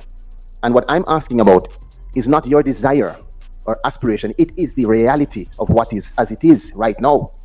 Now, the country, as said, is listening. And we have spoken about a number of things. The reference, Chairman, to Section 53 as a law that is unclear must be probed further. I would like to understand what word, what part, what element of that is unclear. And let me read it so that the country can hear it. Section 53.3. Until the tabling in Parliament of a report under Section 36, all matters under investigation by the Director of Investigation or any other person involved in such investigation shall be kept confidential, and no NO report or public statement shall be made by the Commission or any other person in relation to the initiation or conduct of an investigation under this Act. I would like to understand two things. What part of that they don't understand? What's unclear? And secondly, when I first raised it, the response from the executive director was to reiterate, it says any other person. So this member, who he says is hanging his hat on the... You say itching and dipping in your audio. There, can you still hear it now? Because there is a beat playing in the background, you know.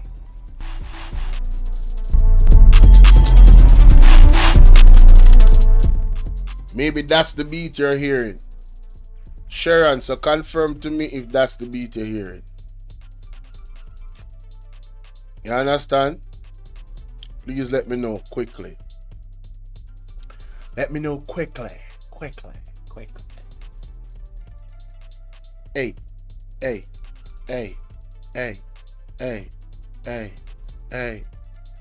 Are you still hearing it? You still hearing it? Sharon, talk to me, guys. Talk to me. You say you hear a crackling. Are you still hearing the crackling? Because it's we are here. If I that you hear the beat, that's the beat. That's the actual beat. That's the music. So it's not YouTube. Alright? Just to be clear. I just want to make sure that we are clear. Are we clear? We're good? We're not seeing an unsign, but I'm going to move on. The words, any other person. I hang my hat there, sir, because you gave me those words to hang my hat on. You are the one that pulled it out of the section when I spoke of it. You are the one that highlighted it. You are the one that... Well, I don't know. I don't know if YouTube is doing something, but thank God I'm recording my video on my computer. So I'm going to upload it clear as day, even if they're doing something. That's why I always record my stuff. That's why I have hard drives. You understand? Yeah. Sorry about that. Asked me to use that as a form of interpretation. How come you now changing what you're saying? I don't understand. And you see, Chairman, it may come off as combative, but that's not my intention. I see clarity. We cannot have a situation where a member of this committee asks a question and it's basically thrown back at me. And the comment is, you are the parliamentarian, you are the legislator. Hey. If you make a mistake in the law, I feel your problem. In vex? Well, I'm going to tell you what the big problem is. The big problem is if you have an executive director who is interpreting his aspirations and not understanding his reality. And that is what I am probing. Because if that is the case, we have a serious problem.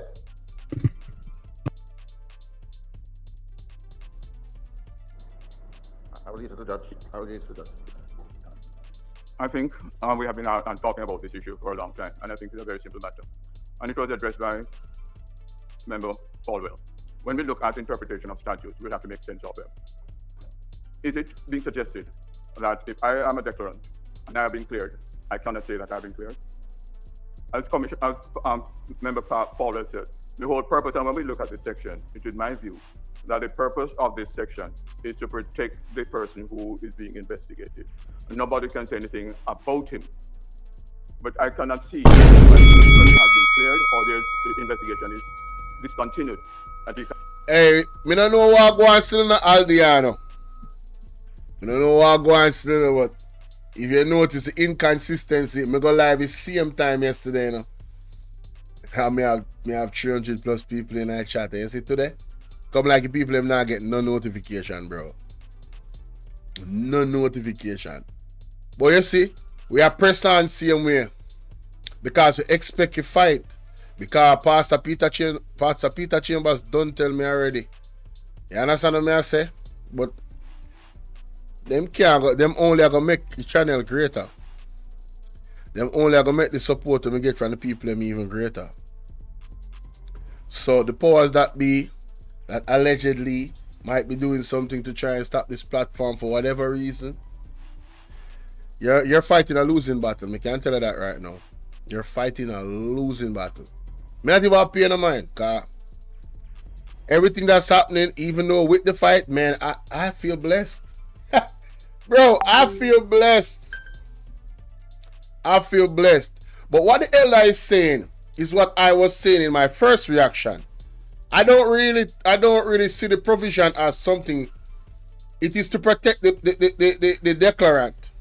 So if the declarant wants to state that, not necessarily that he's under investigation for illicit enrichment, but that he is under investigation, if asked the question, I don't see how he can be locked up for answering that question. Yes, I'm under investigation. And they are the ones that made the law.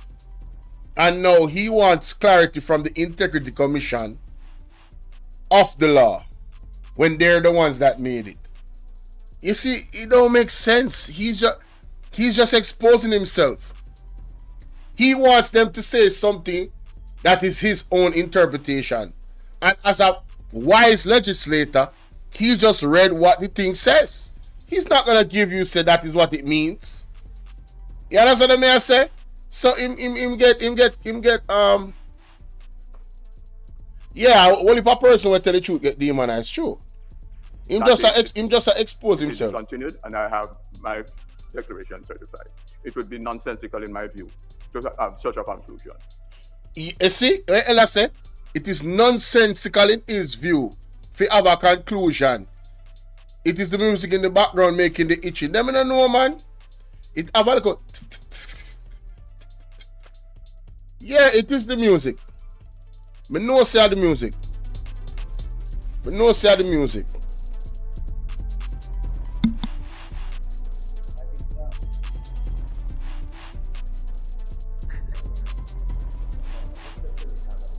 No, we're not Chairman, we're not going to. Yeah, Chairman. You see, for $1, you can get started with my Over 40 Alpha program. In that program, I'm going to... This session is intended to bring some clarity on a number of matters. And certainly from the Oversight Committee's perspective, mine as a member, we're seeking to get a better understanding of the approach taken by the Commission in discharging its functions and exercising its powers under the Act. I believe that Mr. Christie is right the law is passed by Parliament. And if there are errors to be corrected, the correction is to be done by the Parliament. But Member Charles is also right, because he is seeking an understanding of how the Executive Director interprets provisions of the law. Unless and until a provision is changed, it is a provision that has to be implemented and enforced. And you can only get an understanding of the approach if you understand how the provision is interpreted. And fortunately for us who are lawyers, we know that there are rules of statutory interpretation, starting with the very basic rule. You take the words in their ordinary grammatical context. I mean, the literal meaning of the word, ordinary grammatical meaning in context. A statute has to be read as a whole to prevent any inconsistency. So I don't think that it is unhelpful for the Executive Director to remind that there are problems in the legislation. Parliament has the power to correct. And fortunately, the legislation is under review. I don't think it is unreasonable for the member to ask, how do you interpret a provision, even in the presence of inconsistencies, to enable me to understand the approach that is taken? And it is only by asking and answering that we gain clarity in the matter. I do not believe that all of the issues that require answers will be answered in this session.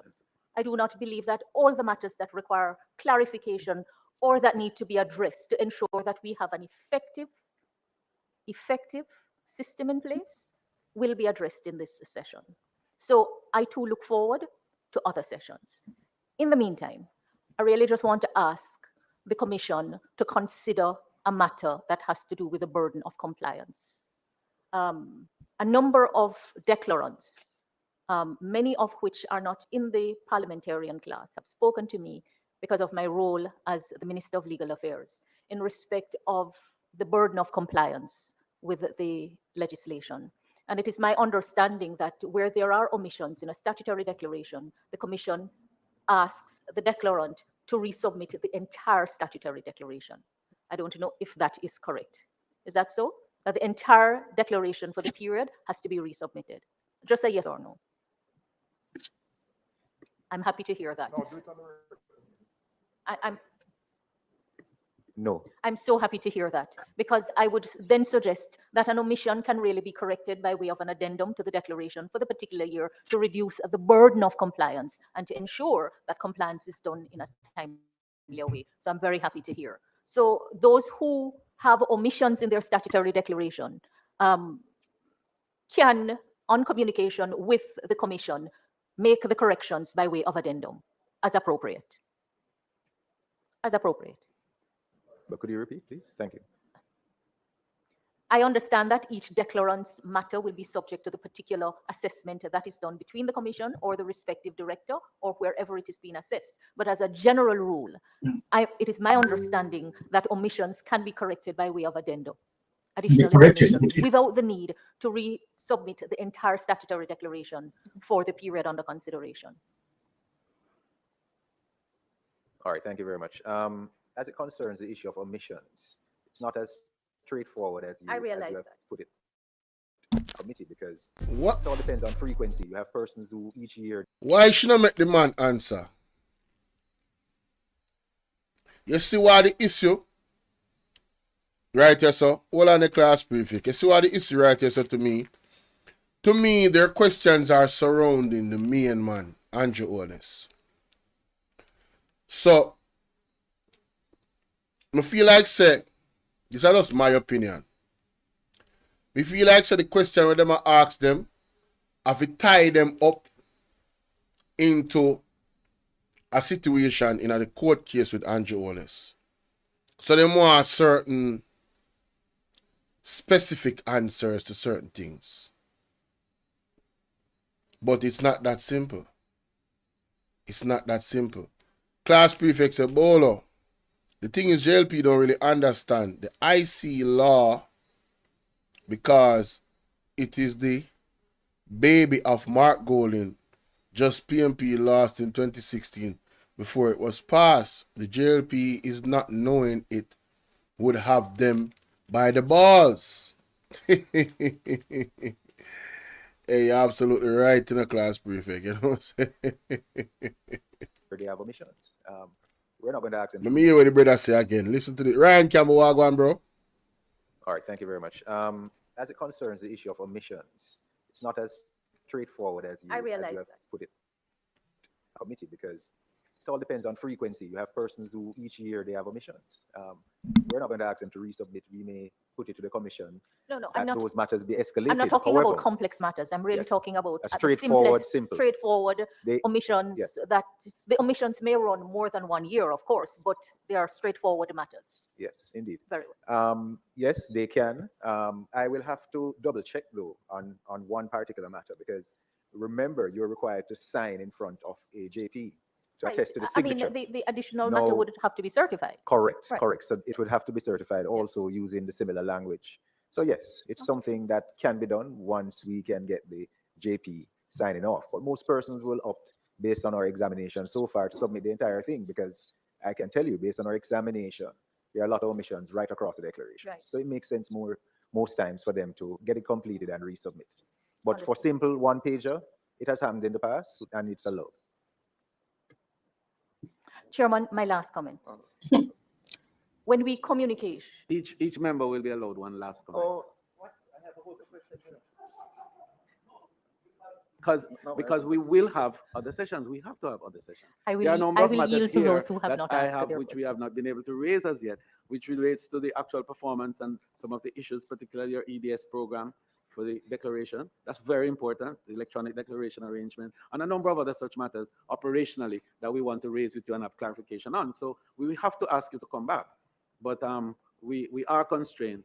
The clerk of the house is here on that side looking at. Okay, Chairman. So Okay, Chairman, well, perhaps I can go ahead. And I suspect, and I don't think we should be encouraging commissioners to come to Parliament to be questioned by us. I fundamentally disagree with that, but let me go into the question that I want to put.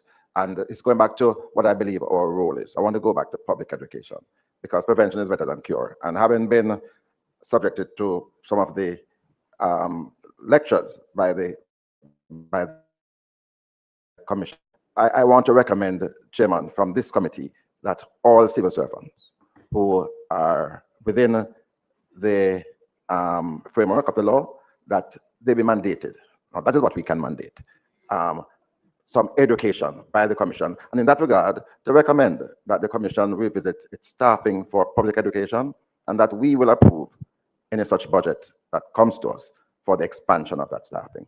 Secondly, again, I believe a role that can be played is to guide us in some of the things that we've been criticized over. So I would like to know, as a member of parliament, what are some of those conflict of interest that we need to be wary of?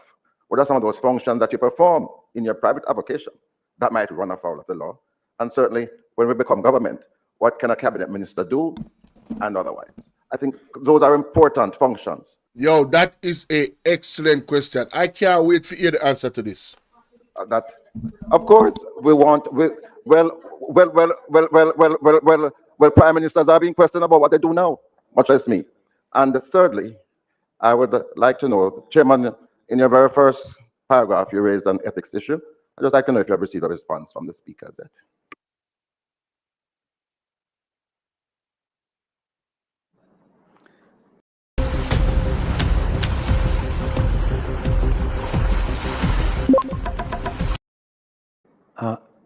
I could have mentioned it at the beginning, but I didn't really want to.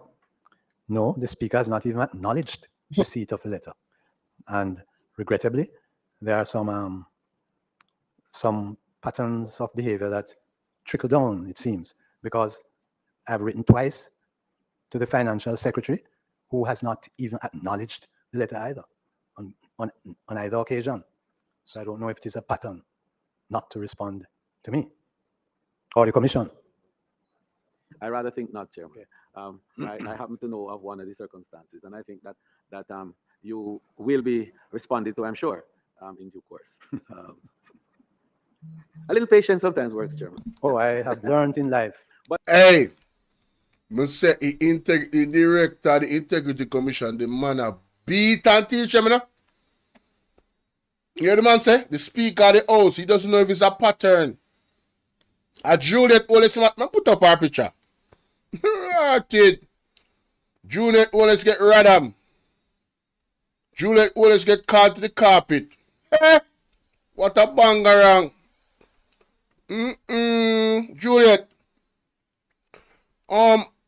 Miss Juliet, why you not answer allegedly? Why you not answer the man letter them? What go on? Excuse me, guys. Excuse me. What go on? But To be patient. Once you went to Russies, you will learn patience. Okay. To the point, however. No, you know what I like it, Pastor. Me like, yo, big up that brother. Yeah, man, me like that brother.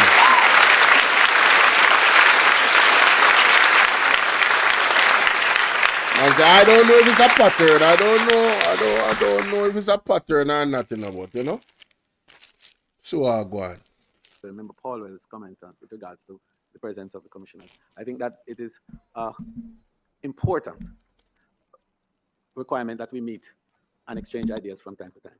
And it is important for the commissioners to be seized with what are the concerns of the Oversight Committee from time to time. And I think that we were able to have a very useful and valuable discussion at another place. There's one question. Emphasize the importance of our meeting from time Chairman, to time. there's just one thing that I should tell you that as chairman of the commission, I have been wondering whether the reports are actually being read.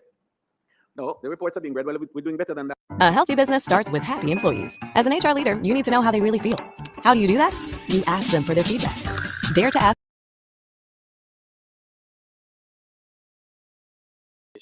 The whole idea is that we're trying to build more capacity for the committee to be able to respond better to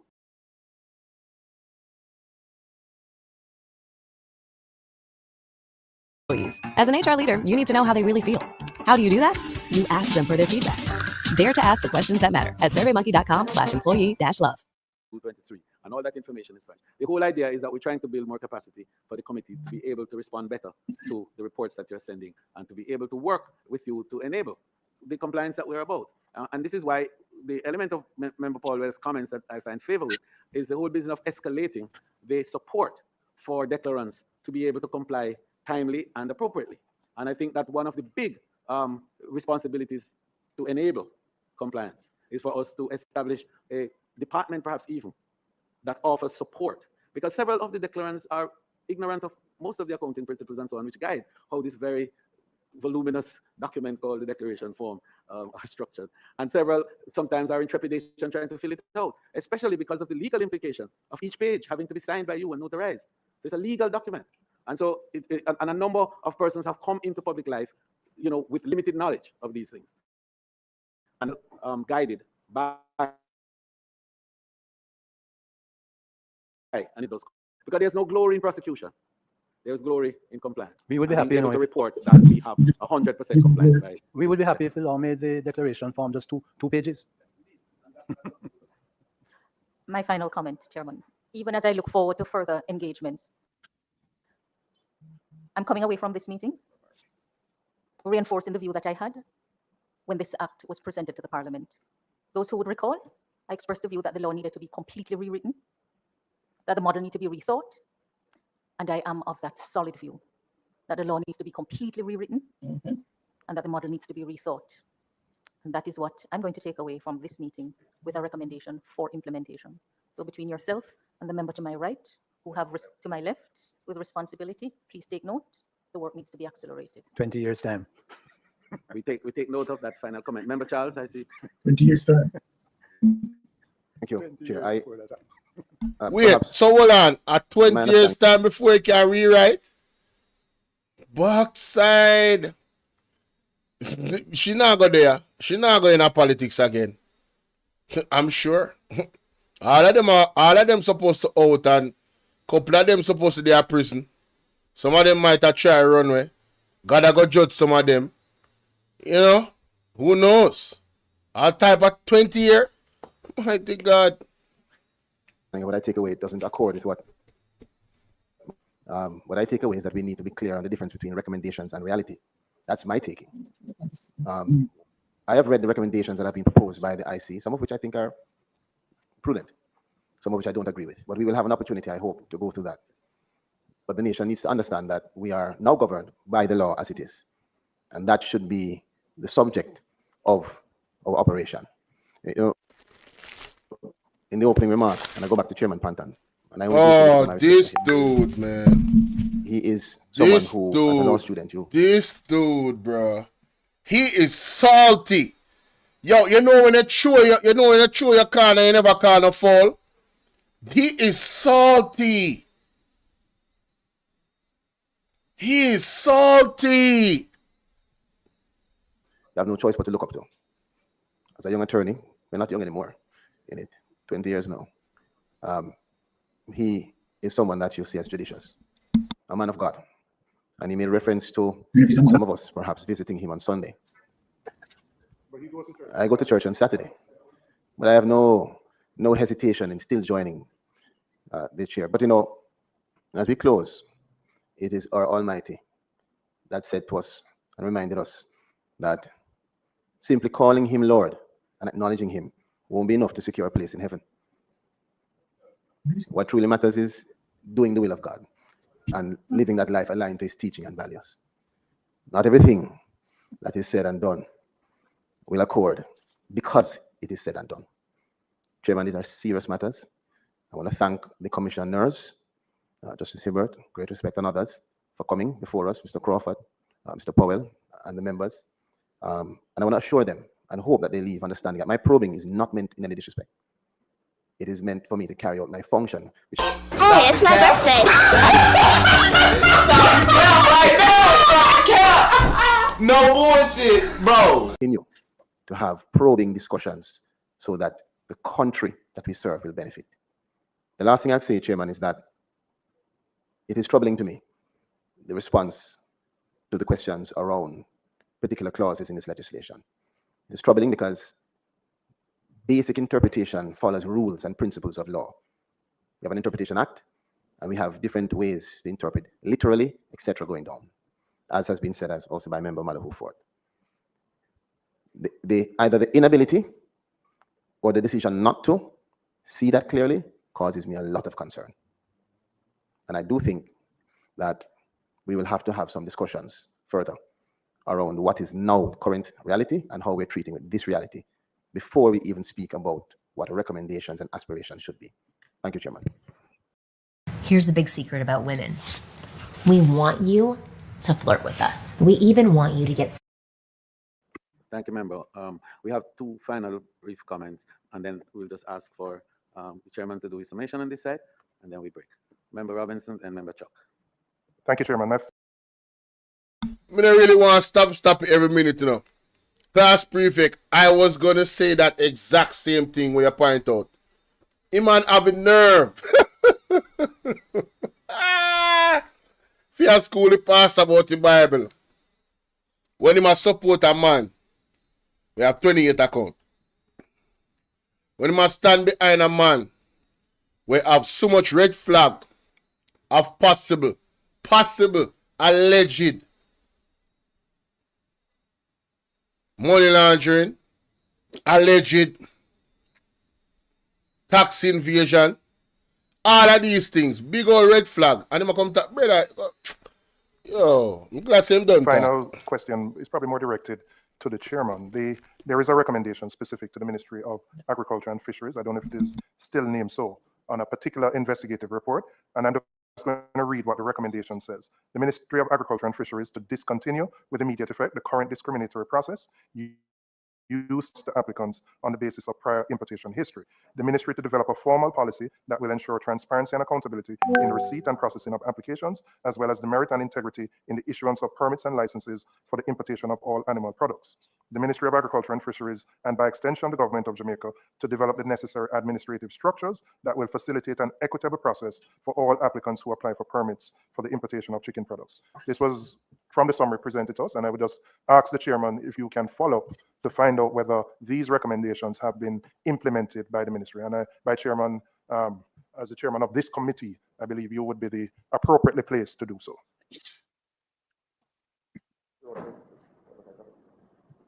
Committee chairman. You.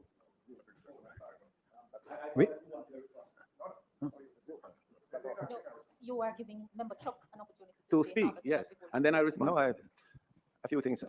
First of all, I want to thank the commissioners and his team for being here, and I hope that in another 2 or 3 weeks' time they can return, because I have had an opportunity to explore a number of points which I certainly would like to raise.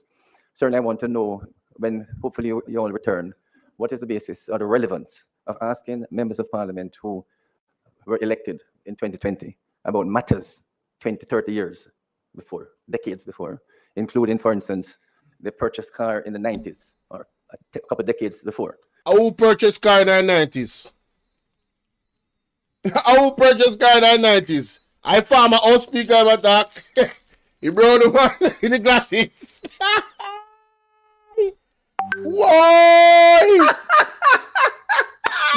Yo! Hey!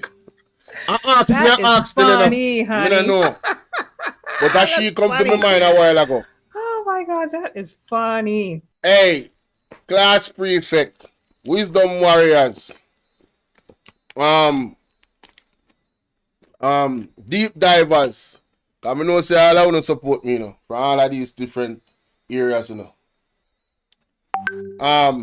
Andre Stevenson students, wanna indicate me who him a talk about.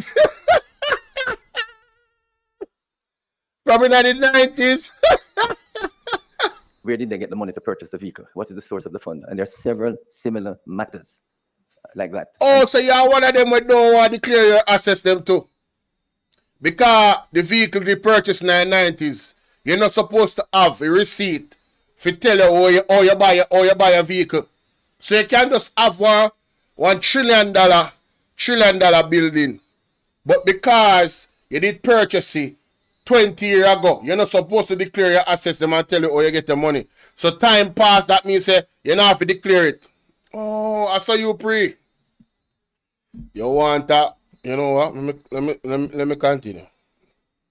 They were elected in 2020. Is there no statute of limitation as to where they stop? And then to ask a member for their employment history from the first employment to know. If that is asked of me, I would be going back 60 odd years. When I work in the, picking up trolleys in a supermarket and getting so much profit. These are questions asking members for their employment history, which is 60 odd years in my case. Not just me, but similar persons along that line. And finally, the chairman of the Integrity Commission speak about no leakage from the Integrity Commission. But a member and this oversight committee, not you, was on the platform in August of this year, speaking about reports that will come to Parliament that will be so dramatic. Yo, this a man still a spread this a liar, brother. The man is still watch him face. Oh, him look so. Oh, watch out. Me I go screenshot this. I want him. I want him. Look at China man. I want him. Watch out.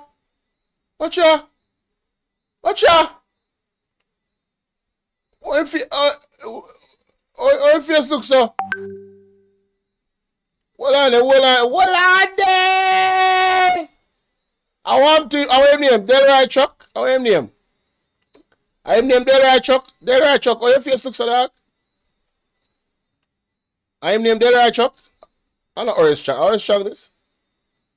I want this somewhere. I want him name again. Oh, him look so. My general.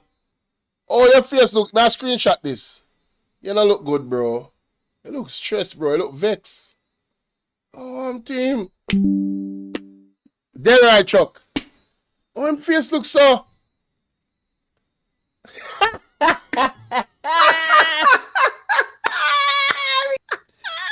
Hey, Integrity Commission have them stress out. That's funny, honey. Yo, Integrity Commission have them stress right oh my God, out. That is funny. Hey, me say, fire the most didn't think a cold breeze. You all of them are go down, you know? Me say, you all of them are go down. Delroy Chuck. Hey! That there could be an election this year. No. How do we know Parliament? How do we know that? But it would be so dramatic. And then, Chairman, the report, as normal, would come a day before Parliament started, or the weekend before. Everyone knew Parliament was going to start on the 17th of September, but it came on the 5th. of September, 2 weeks before the 17th. Why did it come so early? Almost 2 weeks before, when we know Parliament was going to be the 17th. And this is almost a couple of weeks after Member Robinson is talking about this dramatic report that was coming to Parliament. How does he know that the report is coming to Parliament?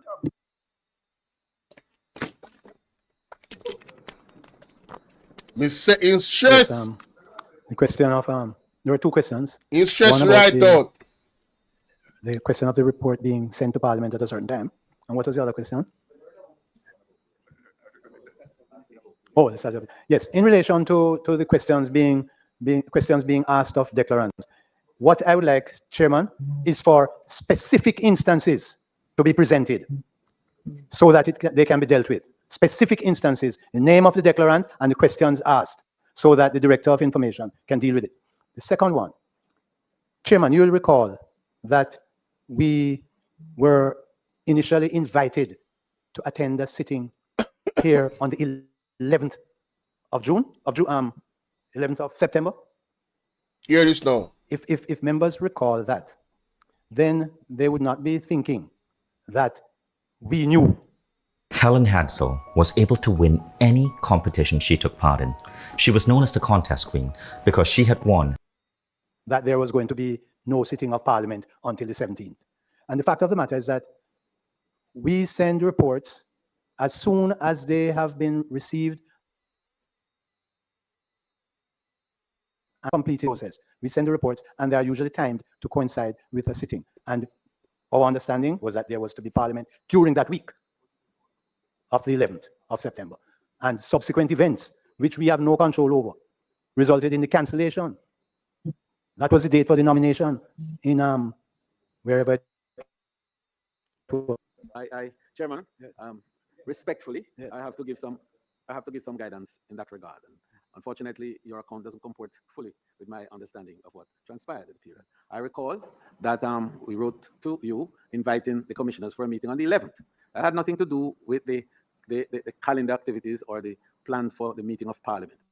Absolutely nothing to do with the meeting of a committee of Parliament, and that has to do with the Oversight Committee. So we had at no time intended for Parliament to reconvene before the 17th. In addition, there were some other issues in relation to the preparation of the room and dining. We didn't know all that. You wouldn't know that, but it is fair to say that the But what? that because we asked you for a meeting on the 11th, right, which you indicated to us was not possible for the commissioners, but rather the first week of October, and we agreed to do the first week of October. So I regret that you had a misunderstanding in terms of that, but for clarity and yeah, but the man I explained to you why they give you the report as soon as they give you because of that meeting one did have. So the man answer a question clear. You just confirm what the man say. And for accuracy, the two meetings never had anything to do with each other. Yes. The meeting suggested for the committee is a different thing altogether from the meeting of the House. And in respect of a member of the committee or member of Parliament saying that report is going to be tabled or something, I don't think it should be Commission's feet. The fact of the matter is that politicians, as you know, they say things, all sorts of things, they speculate, and we have no control over that. Period. Period. As Chair, we don't speculate. Simple. But we do take what is said very seriously. I mean, a number of parliamentarians, knowing that I sit on the Oversight Committee, I raise up in blood pressure. Watch out. Especially Mr. Craig. Why they drop down? And you asked for specific examples. I can give you one right now. And several of them have commended the commission. I can name them. That's fine. But Senator Morris. no, but I'm not going to call names. Morris. No, I'm not going to call names. No, 1 second, Chairman Thompson. I'm not going to. But you have a situation now where a member elected in 2020 is asked a question. You bought a 2014 BMW. What is the source of your funds? What's the relevance of that? So we'll ask those questions. And I can. What do you mean? What is the relevance? What do you mean? Oh, what kind of idiot this man? Hey, yo, me I tell you, say, Father God, please forgive me, man. But yo, what am I talking about? What is the relevance of your question, sir? Because I waste the man them time and I waste my time too. Examples where a member elected in around 2020 again is asked, what did you do with a car you purchased in the 90s? What price did you get for it and how did you dispose of the funds? What's the relevance of these questions? Director Beresford. Yeah, mystic sensation in the background because this man a one big old buffoon. Yo, how them a people? Who elect them, man? Who elect them to be representatives of everybody in a Jamaica in a government? How embarrassing! This go over to all over the world.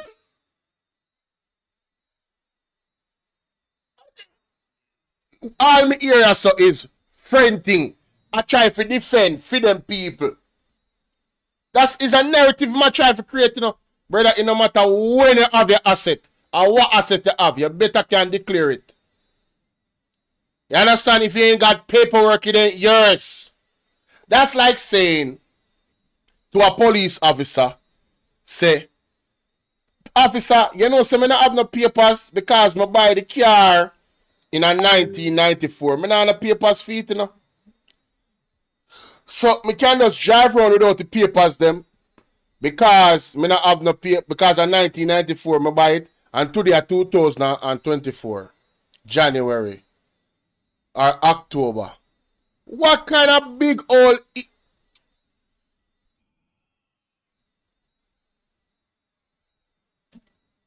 Respond. In addition to the need for concrete examples, which I think would be helpful, I believe there are two recurring issues that have been the source of concern that require some understanding.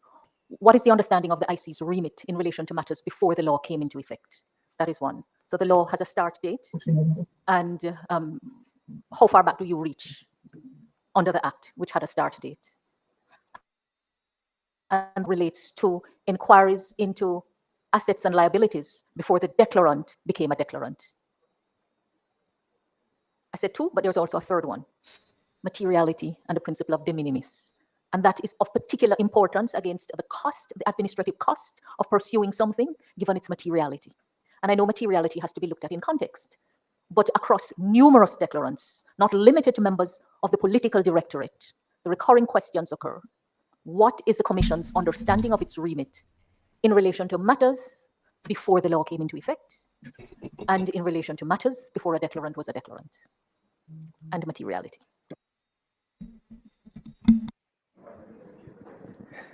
Thank you very much, Chair, and thank you, members, for your questions. Now, I stand with the Chairman's comment that the specific instances need to be brought to me, and I'm saying this publicly now. The parliamentarians that you see where we're asking questions about source of funds prior to 2018 going back, they need to send that to us. Send that to me, and public officials also. And my email address is craig.beresford@integrity.gov.jm. 1 second, sir. The letter, they should send it to me if that is the case. And let me answer the specific question. The statutory declaration requires you to complete several sections about your property, motor vehicle, et al. Now, if it is the case that you still own the property or you still own the motor vehicle, you have to declare it, even if you purchased it in 1970. On the form, it also requires you to put the purchase price, and there's a reason for it. So if you submit a declaration without the purchase price, regardless of when you purchase the asset, it has to be disclosed. Your declaration is not complete. It is not complete. So the specific issue about source of funds prior, if that is the case, I want you to bring that to my attention, because we have made it clear in our division that if it is purchased outside of a certain period, that we would not ask further questions about it unless there is a special circumstance about that particular declaration that requires us to ask information going beyond special circumstance. And I will not go into the special circumstance because it only happens on certain occasions, specific occasions. But normal course of activities, once we see where you still own the asset or you still own the property, you have to provide complete information regardless of when you purchased it. And it's because the statutory declaration requires it.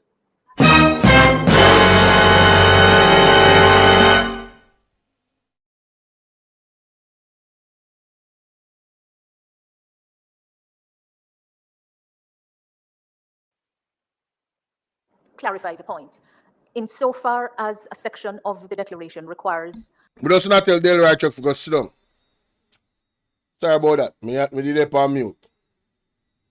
I hope that answers the question. Come on, the regular person that have a brain understands that. If you're going to declare your asset, it means you need to tell us how much you pay for this. And if you have papers. Period. Declaration of the asset and the price of acquisition or disposal. I don't think that is the issue of stating, if one recalls, what the cost of acquisition was. It's the reaching back. So are you saying that your understanding of your remit is that beyond stating the cost of acquisition, you have the power to inquire into the source of funds to acquire that, even if the declarant were not a declarant? Definitely not. I'm happy to hear the answer. You need not say more. I'm just happy to hear that that is your answer, because if the answer were otherwise, something would be very wrong. Thousands of woodworkers are now easily accessing instructions, drawings, blueprints.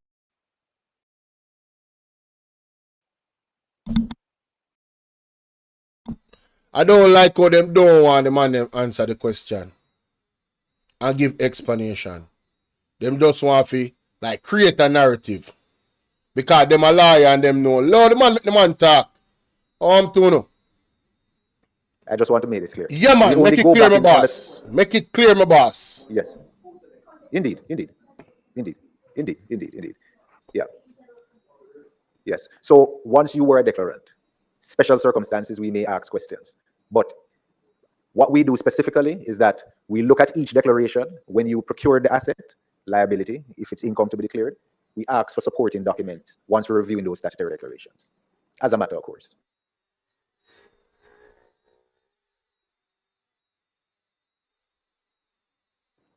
Not happen. And that's why I'm at that specific instance, so I can treat with it. It's not supposed to happen. Well, I think we really have had a very fulsome, discussion. And I just want to make the point. And me alone are about this man are nervous. You look nervous though. That this is the spirit that we want to continue to have. Him nervous, man. Him know say nah go well, but he might try to make it seem like, you know what I mean? Very active and very strong discussions between the Parliament and the Commission. There is really no need for us to be angry. That's not the intention. There is no need for us to interpret, comments in the most negative and derogatory way. That's not the intention. The intention together to create the framework and the environment for the strongest and most powerful compliance possible. Let me tell you something, Mr. Bartlett or whatever you want to name. The JLP has destroyed the relationship with the Integrity Commission. They might not want to tell you, but let me tell you. They have destroyed the relationship with the Integrity Commission. Because you know, have one little rag dog, one pit bull that can't lock feet out and say anything will come to your mind. And the Prime Minister seems like him is not have any leadership standard. He must put a muzzle on the pit bull. And what the pit bull are going to do, he are going to start some foolishness in the environment and the ecosystem of Jamaica. And that going to go on. You understand? Because it's like you're afraid of the pit bull. You feel me I deal with? Pit bull for resign, man. To ensure that Jamaica's reputation and name is strengthened out there as a transparent destination where integrity reigns. I want to thank you, Chairman, and your team for coming. I want to thank members too. We have some small domestic matters to complete before we actually break. But we want to thank you. 2 hours of fun. Happy hunting. Okay. We have to. So is that it? All right, beautiful. Beautiful. Big up the Integrity Commission. Yes.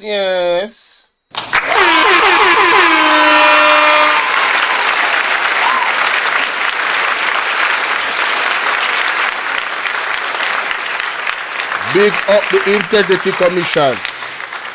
And Integrity Commission came and laid down the law and let it be understood. If it wasn't understood already, yeah, we do not answer to anybody but the judge, the law. You understand? Nobody don't push our buttons. You feel me? We are none partisan. We don't take sides. And we don't business if you're the prime minister or you're the opposition. You are going to get checked if there's due investigation. Wherever it leads, we're going to go to it. Point blank period. And we're going to give the recommendations. And our final reports cannot be amended by no oversight committee. They don't have the authority to do it. I'm going to feel like say that's why them vex. I make them vex through them can't judge the Integrity Commission report. I stand with the Commission, the Integrity Commission's recommendation. Further deep investigation should be done in Andrew Owen's statutory declaration. Deep dive. Overseas, you name it. Because something ain't right. Something not right, my wisdom warriors. Something is not right. Tell about them. All lies will be exposed. That's all. And anyone who takes that the wrong way know why they take it the wrong way. Them know why they take it the wrong way, man. A corrupt government cannot liberate the people. If the head of the stream is corrupt, the entire river will be also. And this whole entire Jamaica Lawless Party, one thing more Jamaican people them to do, will get serious. Take his microphone. Just a minute. Just a minute. Take his microphone. Usher him out. Usher them out, man. Usher him out. Usher them out. Usher him out. Alright? Yeah, man. That we need for the ladies and gentlemen. You remember good.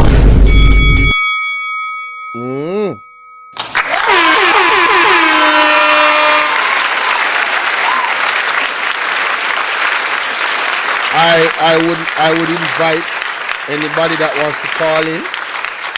If you want to call in, all right, and give your thoughts on all of these different things.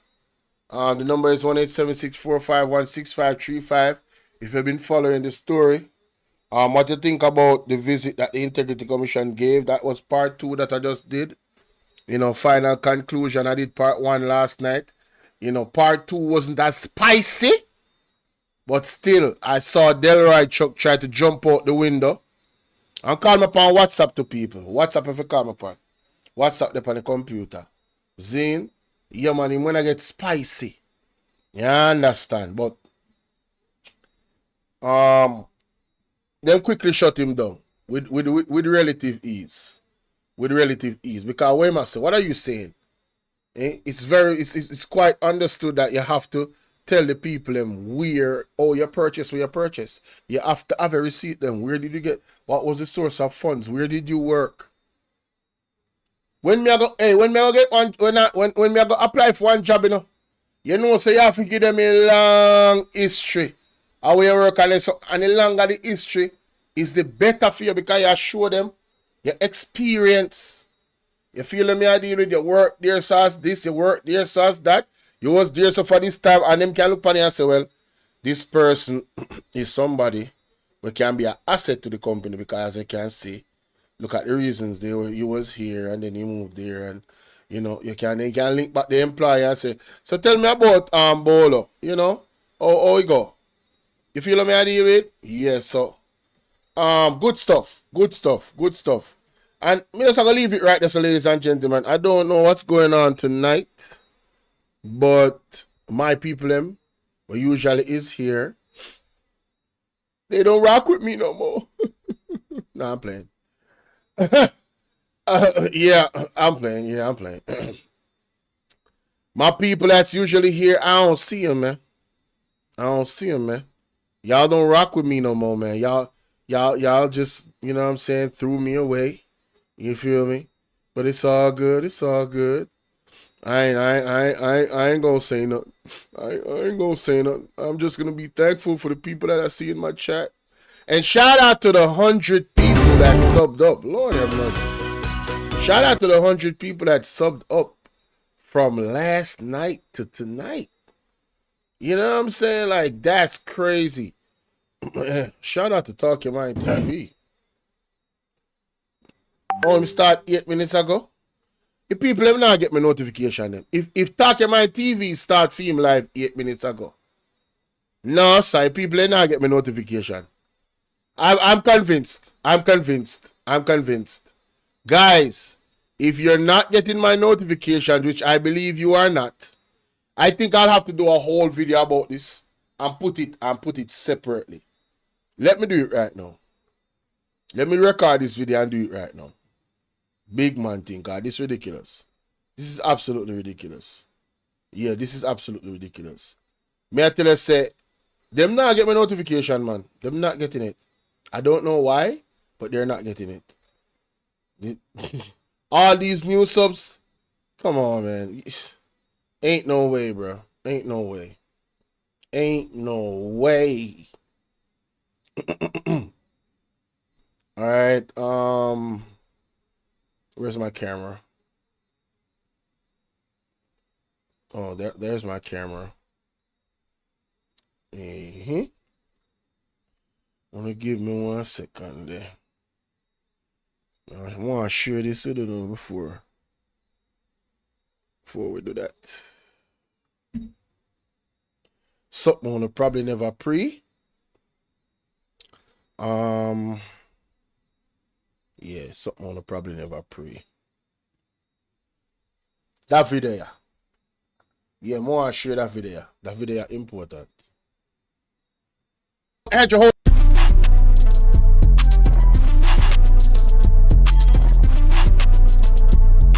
don't spot it up. Hey. Wait a minute, hey. Here we go, hey. Alright, watch this. And also remember, don't believe what I'm saying in this video. This video is all for entertainment purposes. A corrupt government cannot liberate the people. If the head of the stream is corrupt, the entire river will be also. And it's a brother Bolo VNR. I want to highlight something when I sip on Talk Your Mind TV. Big up Talk Your Mind TV. You see me, David? Yeah, man, more highlight that something here because yeah, I never know about this now. So me I deal with so I am now what I say. I am now hip to this because I Talk Your Mind TV. You feel me I deal with? So big up Talk Your Mind TV. For constantly I put out the information out there and educate the people them. Wanna go over there and make sure so subscribe, you understand? If you not subscribe already, I don't know who now wait pan. You see me? So without any further ado, let's get into it. Much destroy the life of Jamaica. Won't be Antonio, man. Hey, matter of fact, you know, so the next video, I am going to show you about Andrew Wallen's friend from Canada, Justin Trudeau. He may have the same corruption like Andrew, you know. When I listen to this, I feel like a joke. On a blood clot, listen to this here.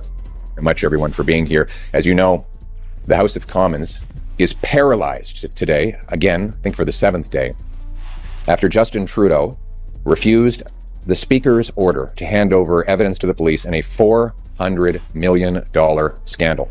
A scandal. What? Hold on there. Wait. I wasn't ready. This is bigger than I could even imagine. Scandal involved. What? Wait, brother, what am I say? In can't serious. On a blood clot, listen to this here. Much everyone for being here. As you know, the House of Commons is paralyzed today, again, I think for the 7th day, after Justin Trudeau refused the Speaker's order to hand over evidence to the police in a $400 million scandal. A scandal involving 186 conflicts of interest, wherein Liberal appointees gave money, Canadian tax dollars, to their own companies. There must be something really damaging in all these documents Trudeau is covering up for him to shut down the House's businesses for 7 days in order to prevent the police from getting their hands on him. It's just another reminder that after 9 years of Justin Trudeau, everything is broken. He's not worth the crime, the cost, and the corruption. Housing costs have doubled. The cost of food has driven 2 million people to the food bank. Our economy is the fastest shrinking in the G7. Right now, the... Hold on there. Everything we just said sound like what happened to Jamaica. Is it just me? Everything what the man just said a while ago, isn't that what is happening to Jamaica? So, can we hold the two countries together and their leaders. Let me put up all them pictures same time, cause you know I'm not playing. This is who them talking about. This guy. I never trusted this guy. Never. His stance in the pandemic and all the stuff he does, I never trusted him. Ever. Ever. For me personally, every leader in the pandemic that was co-signing that shit, every one of them, in my opinion, is exposed. Let me know what y'all think. I'm talking about every one of them. I don't trust none of them off. None of them. You feel me? And your wholeness included. I don't trust none of them. I don't care what nobody talking about, bruh. I don't trust these people, bruh. Real talk. Alright? So miss me with the dumb shit. Miss me with the foolishness. Alright? I'm just letting you know from the gate. Miss me, broski. I don't want to hear that shit, bro. Alright, sis. I ain't trying to hear it. Alright. If you ain't hip to the skip, you better get hip to the skip. These people are dangerous, in my opinion, to any country that they're leading. Point blank. Let's listen to this again. Boy, I'm trying to tell you. The average American. This is ridiculous. The House's businesses for 7 days in order to prevent the police from getting their hands. 7 days? So when the IC report was coming out, right? What did the JLP do?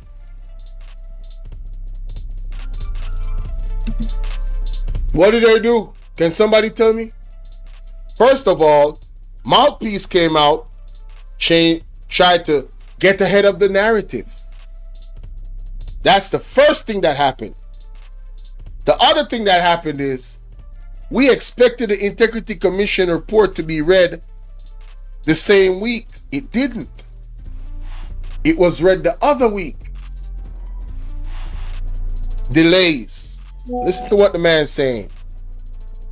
So it's just another reminder.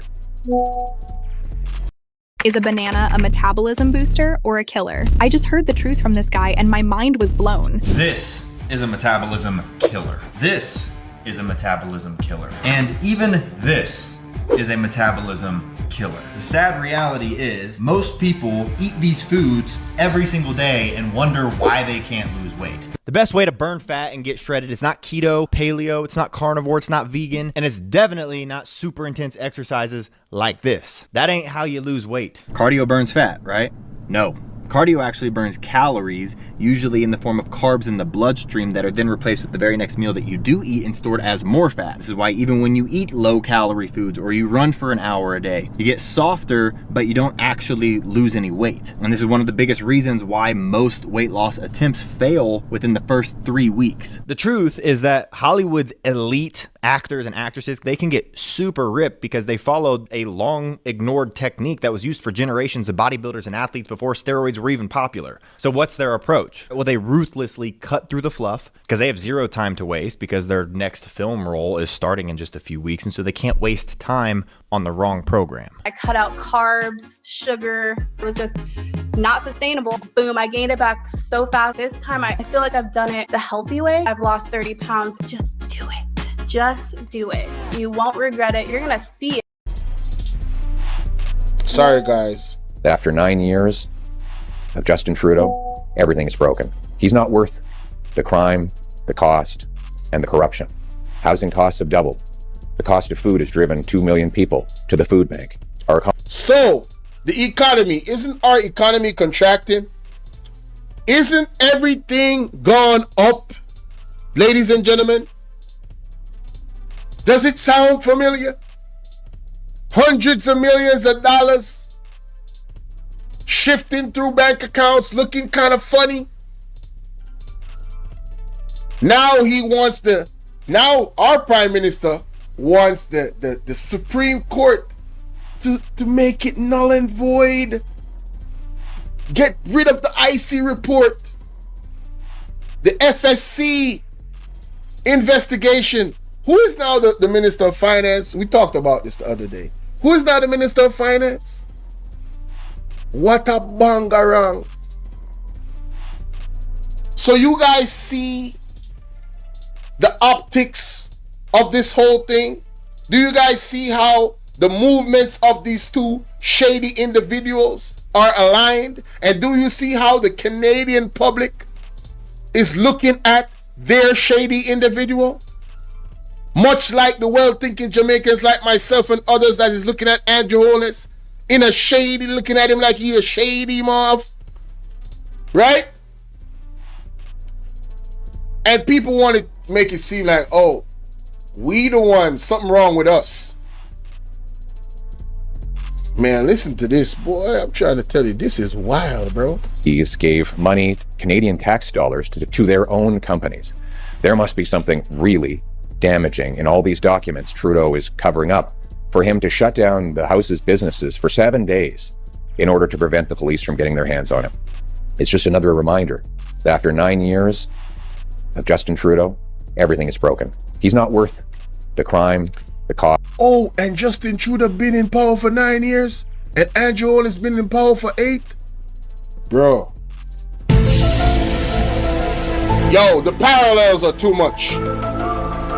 The parallels are too much. Oh, and they good friends too?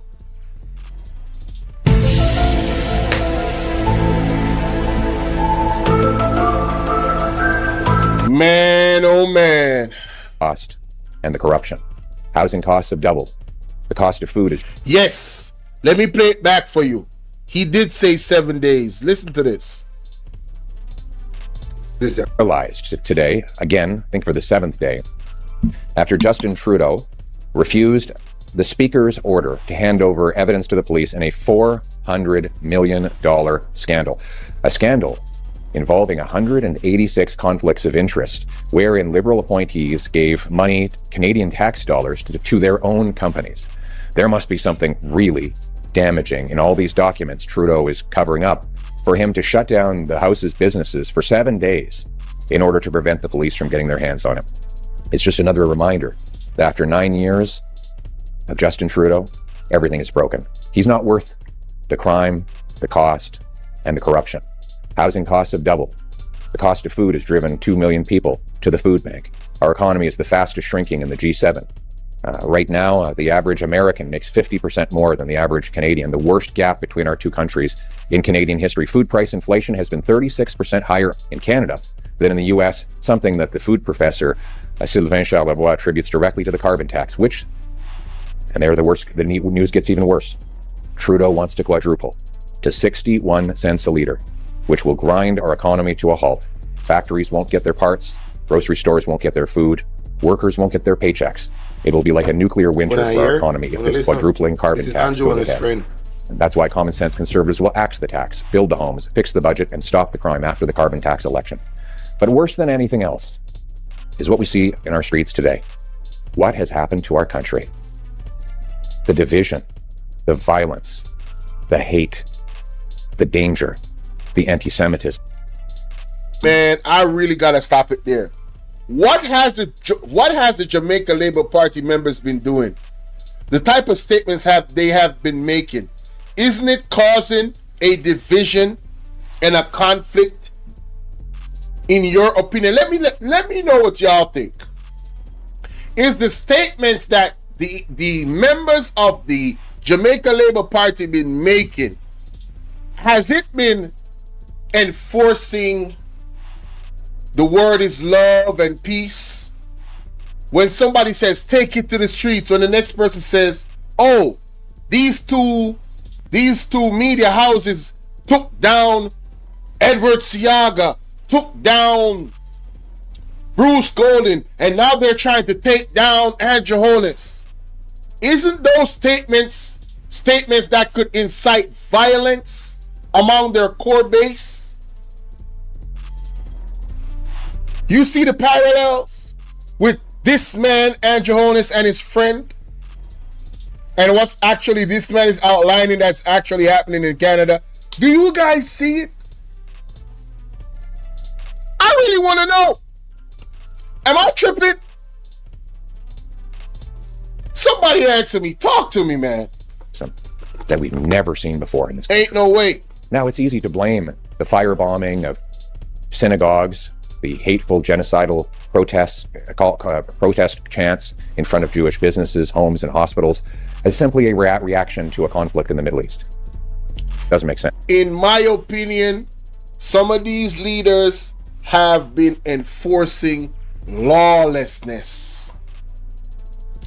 That is what I am seeing from my eyes and my observation. Their actions and their statements, their utterances. The Bible talks about how your words out your mouth can defile you. Right? As leaders, you have a greater responsibility because the masses of people that you influence, right? You gotta be mindful of what you say out your mouth. Period. But we see them making loose statements out there, just loose statements all over. That shit, man, I'm telling you, bruh. Boy, listen. That's first, hate crime was up over 100% before October 7th. And second, this is not the first time there's been a conflict in the Middle East. There was the war of 1967, and then there was the Yom Kippur War in 73. There were two intifadas. There was the war against Hezbollah in 2000. So honestly, what I go on with Justin Trudeau, and this is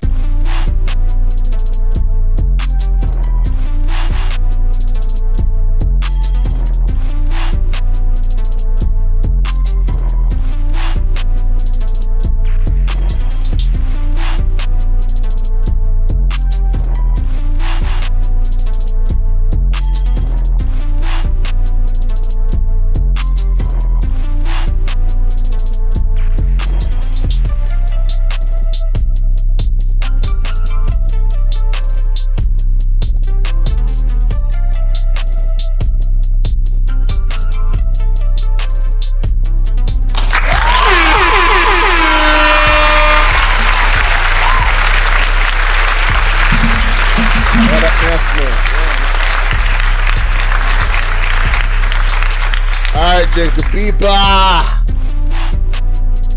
Yeah. Had to take a break there. All right, let's get it. All right, man. Let me adjust this real quick. Yeah, I gotta do it the same way. Because I gotta use the share screen. Yeah, I gotta use the share screen. All right, cool.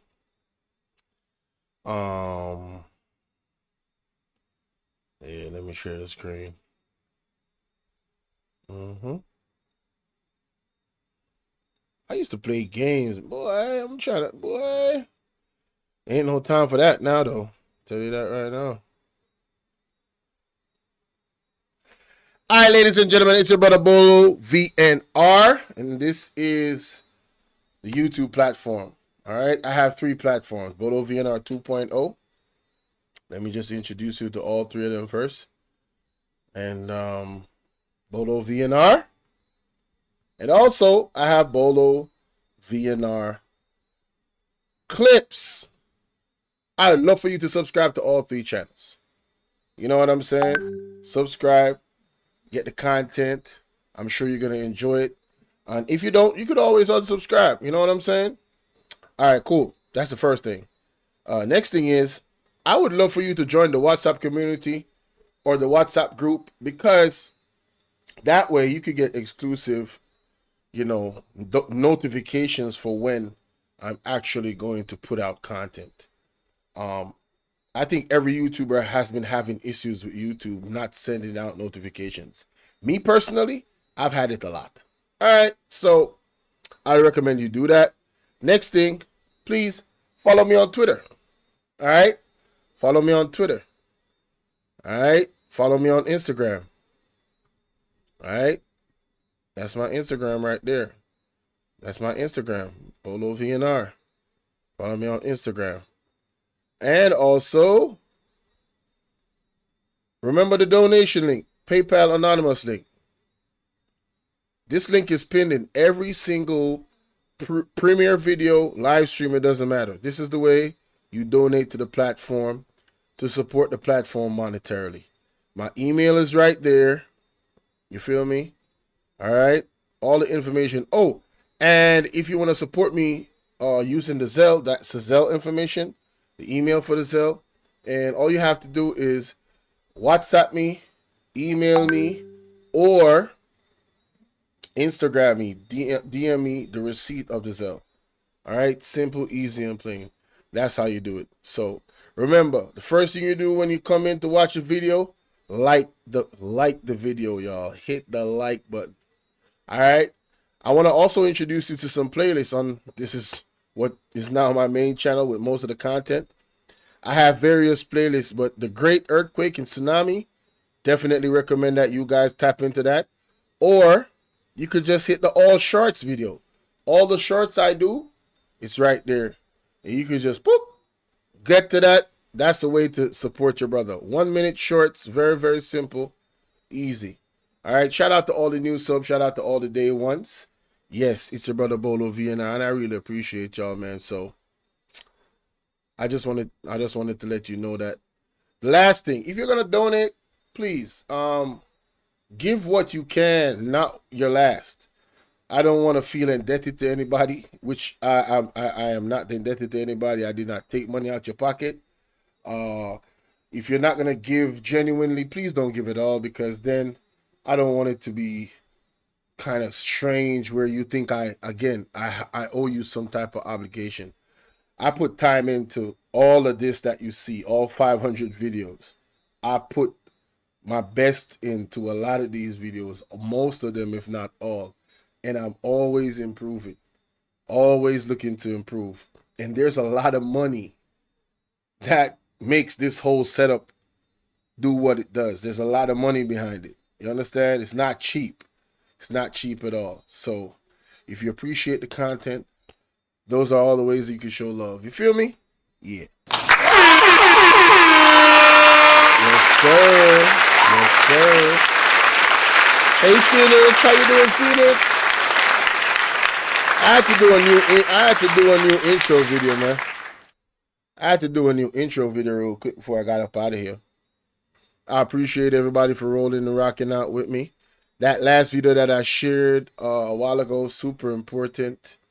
Yeah, so, you know, I was just using the bathroom and decided, yo, let me just go ahead and share that video right there. Me now, I was using the bathroom. Real short video. A lot of people have not, I don't think, it hasn't got a lot of views. It hasn't got a lot of views, if I'm not mistaken. Yeah, only 313 views.